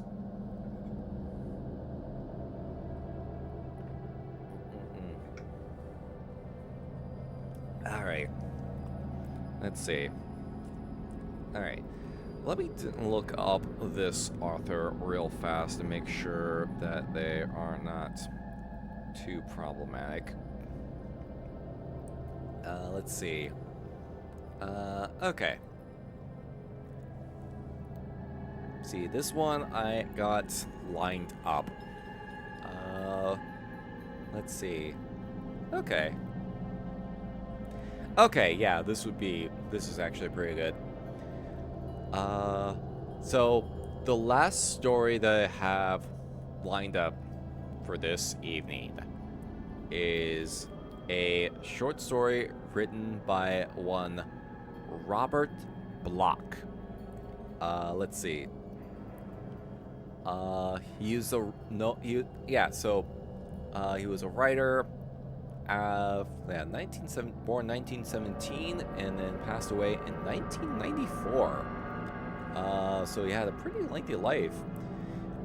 Specialized in crime, psychological horror, and fantasy. Let's see. A little bit of science fiction apparently as well. 60-year writing career. God damn. Best known as the writer of Psycho from 1959, basis of the film of the same name directed by Alfred Hitchcock. Was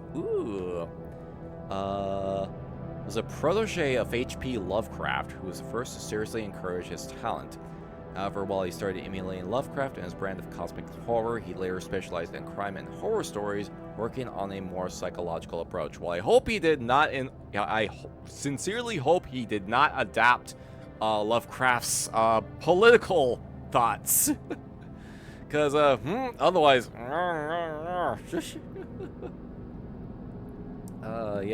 friendly reminder: do not look up the name of Lovecraft's family cat. Let's see. Okay, I don't see anything particularly concerning.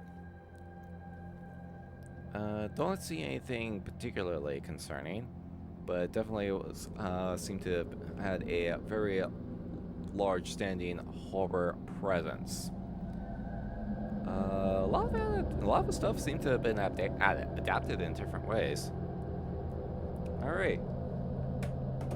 So let's go ahead and read this, shall we? Let's see. Let me double check and see the length of this. Okay. Yeah. Not too many pages, but again, this book has all the text like very densely packed in. So we shall see. But this will very likely be the final story for this particular evening. Because otherwise, I don't want to risk fucking overworking my vocal cords too much, because it's been a while since we did one of these, and rather that I completely annihilate myself before fucking movie night Friday, because that would be awkward. All right. The Secret in the Tomb by Robert Bloch. The wind howled strangely over a midnight tomb. The moon hung like a golden bat over ancient graves, glaring through the wan mist with its baleful nyctalopic eye. Terrors not of the flesh might lurk among cedar-shrouded sepulchres, or creep unseen amid shadowed cenotaphs, for this was unhallowed ground. But tombs hold strange secrets, and there are mysteries blacker than the night, and more leprous than the moon. Excuse me. It was in search of such a secret that I came. Hey, phrasing! Alone and unseen, to my ancestral vault at midnight. My people had been sorcerers and wizards in the olden days, so lay apart from the resting place of other men, here in this moldering mausoleum in a forgotten spot, surrounded only by the graves of those who had been their servants. But not all the servants lay here, for there are those who do not die. On through the mist I pressed, to where the crumbling sepulchre loomed among the brooding trees. The wind rose to torrential violence as I trod the obscure pathway to the vaulted entrance. Extinguishing my lantern with malefic fury, only the moon remained to light my way in a luminance unholy. And thus I reached the nitrous, fungus-bearded portals of the family vault. Here the moon shone upon a door that was not like other doors. A single massive slab of iron embedded in monumental walls of granite. Upon its outer surface was neither handle, lock, nor keyhole, but the whole was covered with carvings portentous of a leering evil. Cryptic symbols whose allegorical significance filled my soul with a deeper loathing than mere words can impart. Though there are things that are not good to look upon, and I did not care to dwell too much in thought on the possible genesis of a mind whose knowledge could create such horrors in concrete form. So, in blind and trembling haste, I chanted the obscure litany and performed the necessary obeisances demanded in the ritual I had learned, and at their conclusion, the cyclopean portal swung open. Within was darkness, deep, funereal, ancient, yet somehow uncannily alive. It held a pulsing adumbration, a suggestion of muted yet purposeful rhythm, and overshadowing all, an air of black, impinging revelation. The simultaneous effect upon my consciousness was one of those reactions misnamed intuitions. I sensed that shadows know queer secrets, and there are some skulls that have reason to grin. Yeah, I must go into the tomb of my forebears. Tonight, the last of all our line would meet the first, for I was the last. Jeremy Strange had been the first, he who fled from the Orient to seek refuge in centuried Eldertown, bringing with him the loot of many tombs and a secret forever nameless. It was he who had built his sepulchre in the twilight woods where the witch lights gleam, and here he had interred his own remains, shunned in death as he had been in life, but buried with him was a secret, and it was this that I had come to seek. Nor was I the first in so seeking, for my father and his father before me, indeed the eldest of each generation, back to the days of Jeremy Strange himself, had likewise sought that which was so maddeningly described in the wizard's diary, the secret of eternal life after death. The musty yellow tome had been handed down to the elder son of each successive generation, and likewise, so it seemed, the dread, atavistic craving for black and accursed knowledge, the thirst for which, coupled with the damnably explicit hints set forth in the warlock's record, had sent every one of my paternal ancestors so bequeathed to a final rendezvous in the night to seek their heritage within the tomb. What they found, none could say, for none had ever returned. Is this motherfucker got the this motherfucker inherit the Tome of Eternal Darkness or something like that?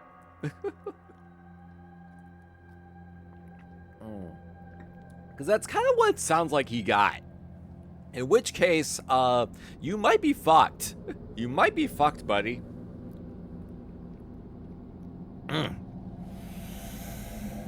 It was, of course, a family secret.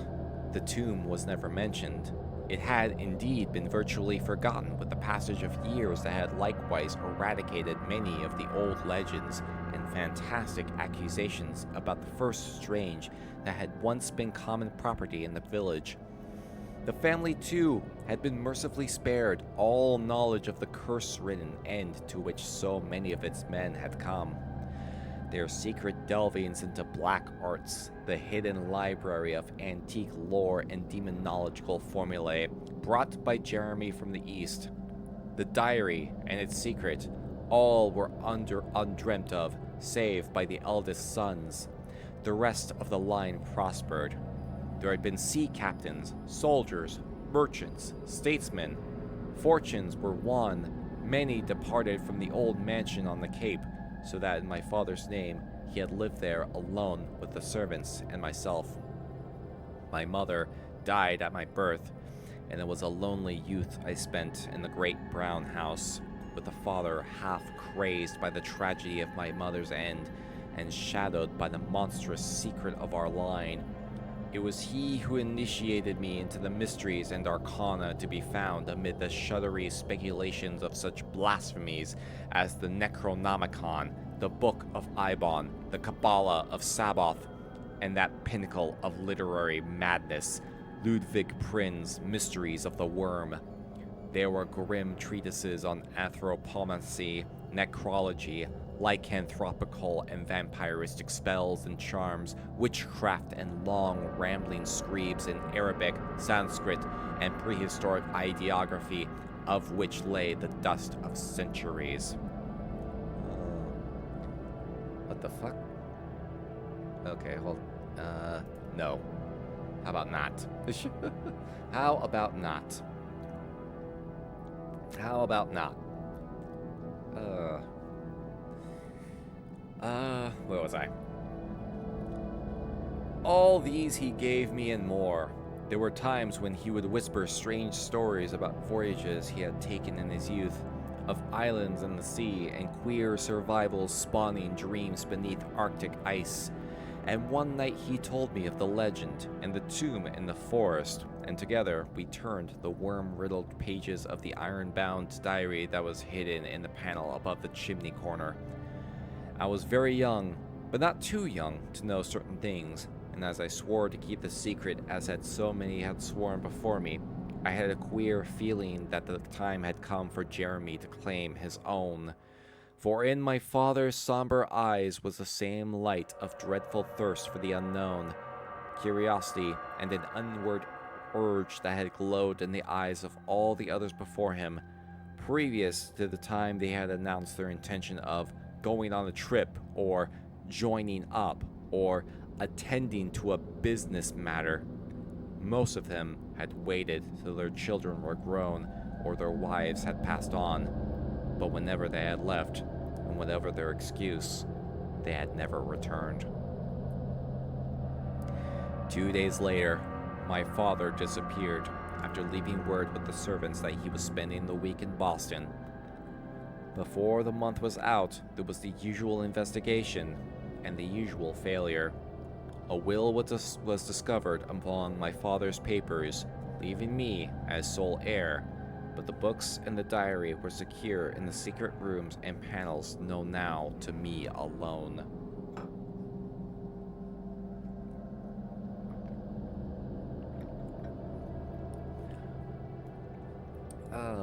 Yeah, this motherfucker actually did, like, inherit the Tome of Eternal Darkness.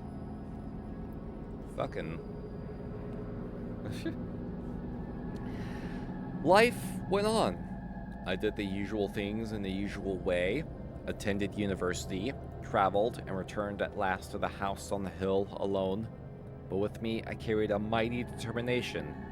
I alone could thwart that curse. I alone could grasp the secret that had cost the lives of 7 generations, and I alone must do so. The world had not to offer one who had spent the youth in the study of the mocking truths that lie beyond the outward beauties of a purposeless existence, and I was not afraid. I dismissed the servants, ceased communication with distant relatives and a few close friends, and spent my days in the hidden chambers amid the elder lore, seeking a solution or a spell of such potency as would serve to dispel forever the mystery of the tomb. 100 times I read and reread that hoary script, the diary whose fiend pen promise had driven men to doom. I searched amid the satanic spells and Kabbalistic incantations of 1,000 forgotten necromancers, delved into pages of impassioned prophecy, burrowed into secret legendary lore whose written thoughts writhed through me like serpents from the pit. It was in vain. All I could learn was the ceremony by which access could be obtained to the tomb in the wood. 3 months of study had worn me to a wraith and filled my brain with the diabolic shadows of charnel-spawned knowledge. But that was all. And then, as if in mockery of madness, there had come the call this very night. I had been seated in the study, pondering upon a maggot-eaten volume of Hierarchus's Occultus when without warning, I felt a tremendous urge keening through my weary brain. It beckoned and allured with unutterable promise, like the mating cry of the Lamia of old. Yet at the same time it held an inexorable power whose potence could not be defied or denied. The inevitable was at hand. I had been summoned to the tomb. I must follow the beguiling voice of inner consciousness. That was the invitation and the promise that sounded my soul like the ultra-rhythmic piping of trans-cosmic music. So I had come, alone and weaponless, to the lonely woods, and to that wherein I would meet my destiny.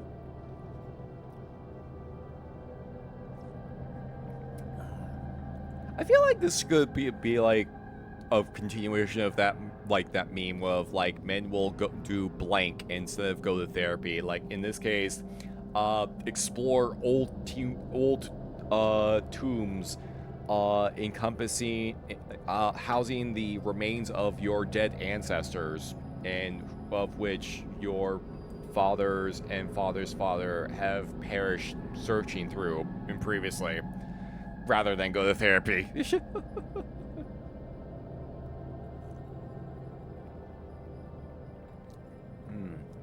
Instead of yearning for the minds, they yearn for the tombs.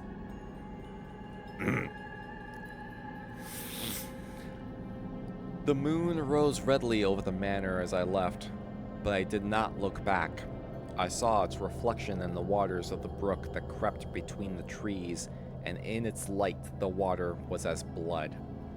Then the fog rose silently in the swamp, and the yellow ghost light rode the sky, beckoning me from behind the black and bloated trees, whose branches, swept by a dismal wind, pointed silently toward the distant tomb. Roots and creepers impeded my feet, vines and brambles restrained my body, but in my ears thundered a chorus of urgency that cannot be described and which could not be delayed by nature or by man. Men would rather learn necromantic spells than become a lich than go to therapy. There you go. That's it. That's the one. That's the one.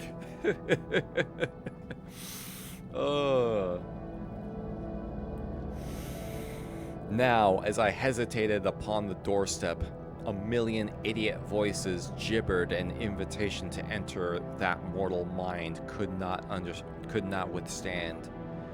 Through my brain resounded the horror of my heritage, the insatiable craving to know the forbidden, to mingle and become one with it. A paean of hell-born music crescendoed in my ears, and earth was blotted out in a mad urge that engulfed all being. I paused no longer upon the threshold. I went in, where the smell of death filled the darkness that was like the sun over Yugoth. The door closed, and then came... what? I do not know. I only realized that suddenly I could see, and feel, and hear, despite darkness, and dankness, and silence. I was in the tomb. Its monumental walls and lofty ceiling were black and bare, lichened by the passage of centuries. In the center of the mausoleum stood a single slab of black marble. Upon it rested a gilded coffin, set with strange symbols and covered by the dust of ages. I knew instinctively what it must contain, and the knowledge did not serve to put me at my ease. I glanced at the floor, then wished I hadn't.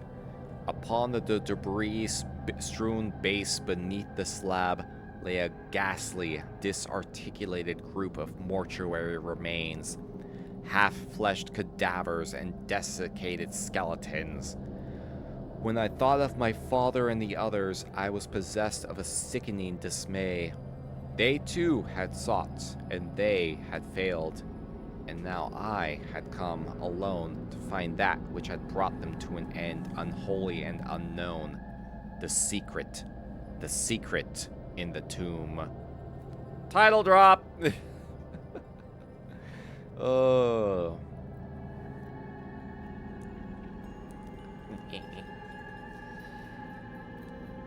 Mad eagerness filled my soul.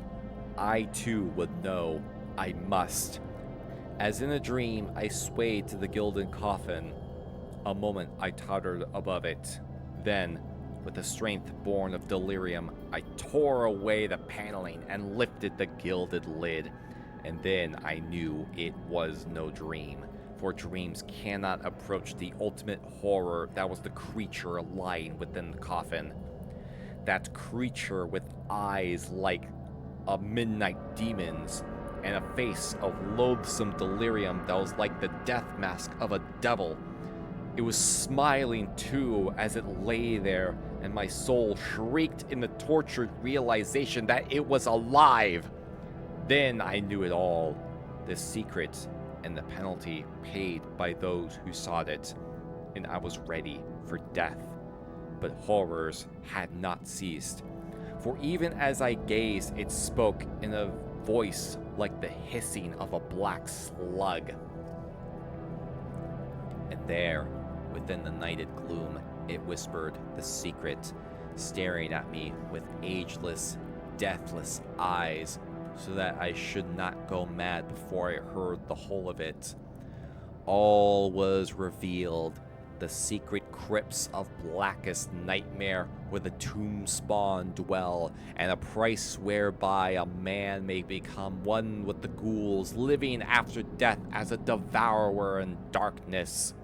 Such a thing had it become, and from this shunned, accursed tomb had sent the call to the descending generations that when they came, there might be a ghastly feast whereby it might continue a dread, eternal life. I, it breathed, would be the next to die, and in my heart, I knew that it was so.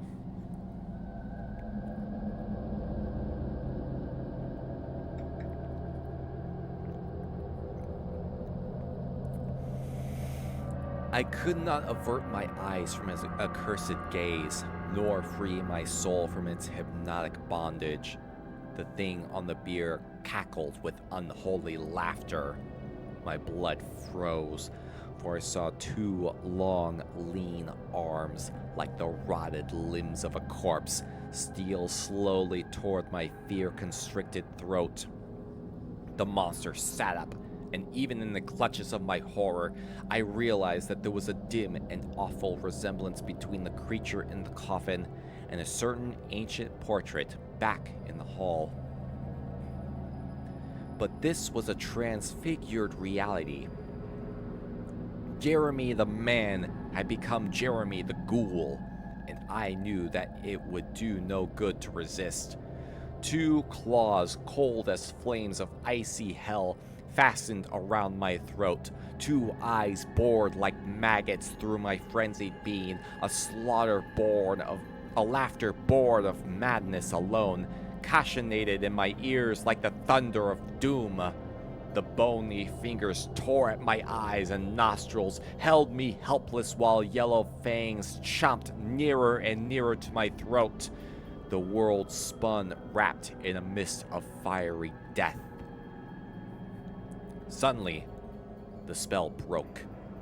I wrenched my eyes away from that slavering, evil face, and instantly, like a cataclysmic flash of light, came realization.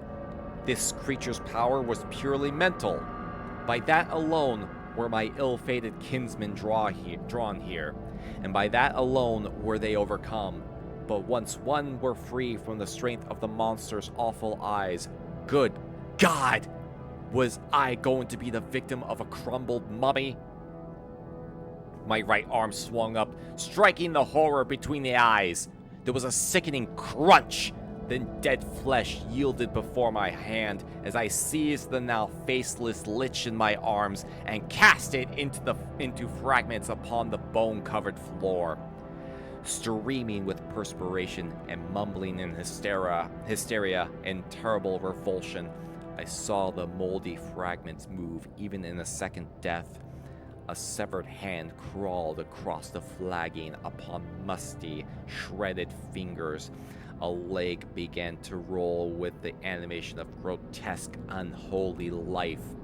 With a shriek, I cast a lighted match upon that loathsome corpse, and I was still shrieking as I clawed open the portals and rushed out of the tomb and into the world of sanity, leaving behind me a smoldering fire from whose charmed heart a terrible voice still faintly moaned its tortured requiem to that which had once been Jeremy Strange. The tomb is raised now, and with it the forest graves and all the hidden chambers and manuscripts that serve as a reminder of ghoul-ridden memories that can never be forgot. For Earth hides a madness and dreams a hideous reality, and monstrous things abide in the shadows of death, lurking and waiting to seize the souls of those who meddle with forbidden things. Dude found some shit! Great job, ya dingus! Ya raised the dead! Oh, jeez. Oh, for real. That was good. That was a good one. I like that. That was really good. Oh, man. Good job, Robert Block. I have to see if I can find more of your stories. I'm gonna have to see if I can find more of your stories. Oh, man. Yeah, you definitely get the Lovecraftian eldritch influences and that. Definitely getting those Lovecraftian influences there. Oh man. Whew. Yeah, imagine if one of your great ancestors decided, hey, I'm gonna see if I can learn how to become a lich. And then I'm just gonna fucking curse the rest of my bloodline to come out and seek me out so I can, you know, like just you know, kill them. You know, it'd be a great prank. It'd be like turn yourself into a lich as a prank, and then curse the remaining descendants of your bloodline to just fall for the prank. Oh, jeez. But at the very least, like, yeah, he was able to break out of that, and yeah, just fire. Just, yeah, fire.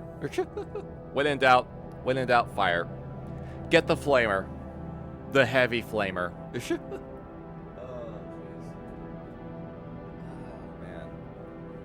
Well then, that was our third story this evening, and I think that is probably a good spot to go ahead and call it a night at. Because, oh boy, I can feel the strain. I can feel the strain in my vocal cords. I can feel the strain, and I don't want to push myself too hard, especially since this is something that I hadn't done in a long while. But it was nice to bring this back. It was really nice to bring this back.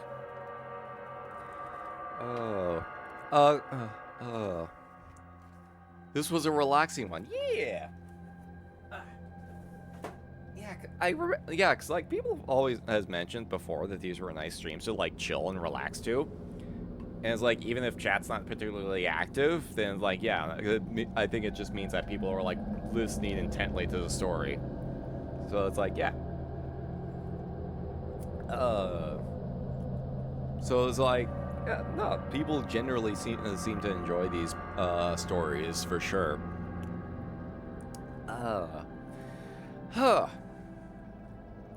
Was able to get a few paragraphs written in my fanfic as well. Good background to focus on writing. Hey, there you go. Perfect. That's perfect. Oh man. Let me go ahead and put this away. There we go. All right. Get myself back in position here. Oh man. Well, I suppose I should ask. Would y'all be down if we did more of these in the future? If I brought, because this is the first of these that I had done in at least a year and a half. At least a year and a half, I want to say. It's definitely been a while. Yes. A resounding yes. A resounding yes. Oh man. Well, yeah.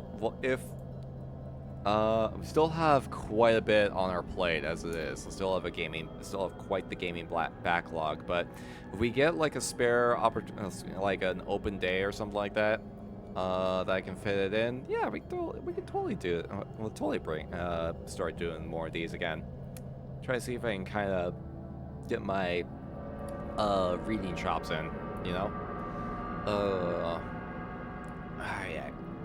But yeah, I think we'll go ahead and close it here for tonight. Pick a more balanced ambience where times it was both too loud and too soft. Oh yeah.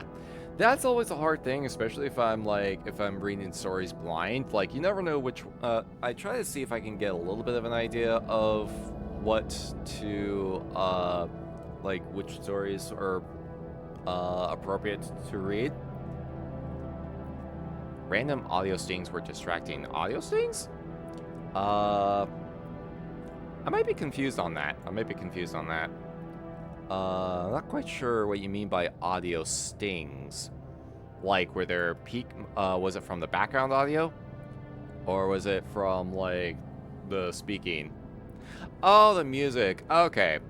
Yeah, okay, yeah. This is yeah, the music is old standby from when I was doing the ASMR doing it ASMR style. Cuz I was trying to make it be still horror.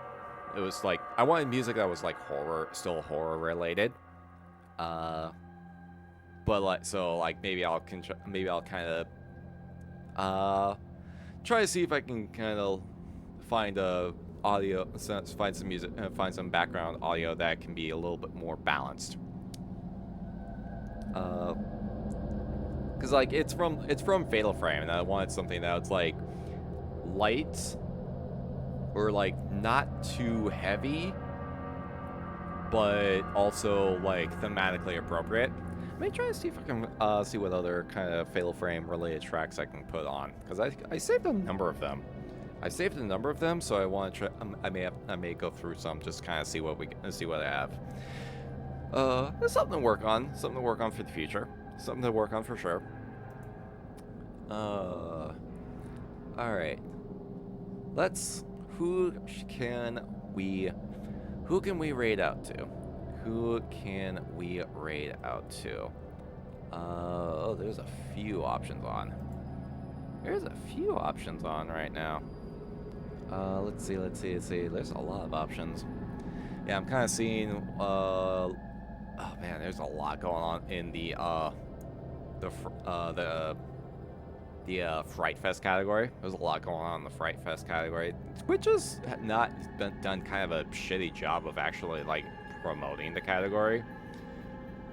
Like the only reason I knew this was the category was the thing, it was because I saw it mentioned on my creator dashboard. Like otherwise, they haven't said shit about it on like social media or anything like that. So I'm like, yo, fucking. I know you're currently dealing with everyone getting on your ass over how you handle TwitchCon, but seriously.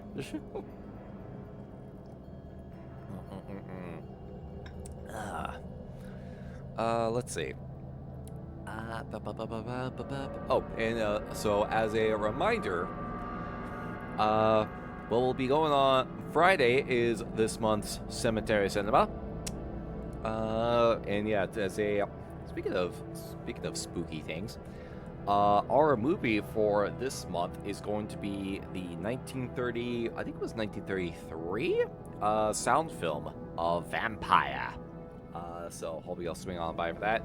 And then yeah, after that, well, I think we will do our Halloween traditional watch of House on Haunted Hill afterwards. So I hope you all will be able to swing on by for that. And then yeah, again, Saturday it will be the 5-year VTubing anniversary. So basically, yeah, probably I'll be debuting the short story that I wrote. Hopefully it's presentable and not cringy. That's kind of the big thing, was like, oh, people gonna like, this is kind of like a, I don't know, it's kind of a fanfic of sorts based on the cemetery, but I was like, are people gonna find that cringy? But I'm just gonna be like, fuck it, we do it live, fuck it. And then yeah, after that we're gonna be like hanging out. May look at some old clips. See if I can get some Jackbox games involved. Dante, I know, I know. Yeah, I saw that comic. Dante's Inferno. I did see that comic. Oh man. Oh, it's like, I mean, yeah, but at the same time, it's just one of those things you got, like, it just sticks in my head sometimes, you know? It just sticks in my head. Oh, man. Let's see. Let's see. Ooh, I think I know who I can send you over to. Let me sec. Let's see if I can get this going. Let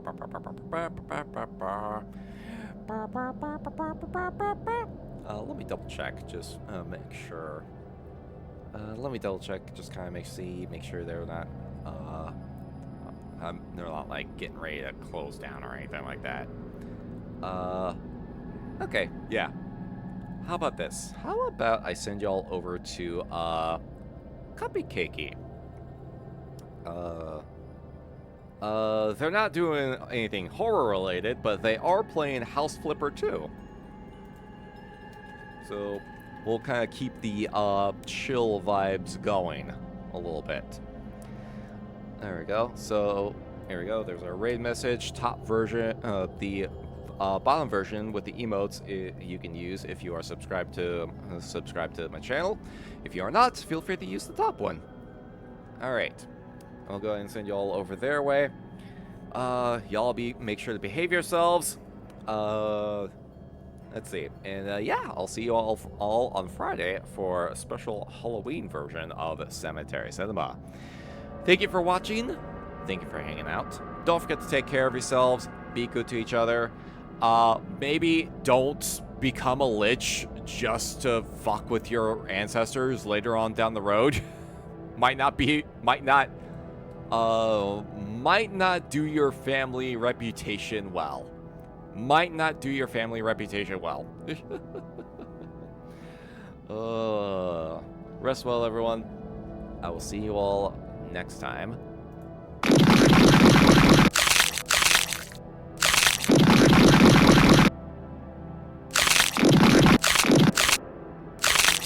And have pleasant nightmares.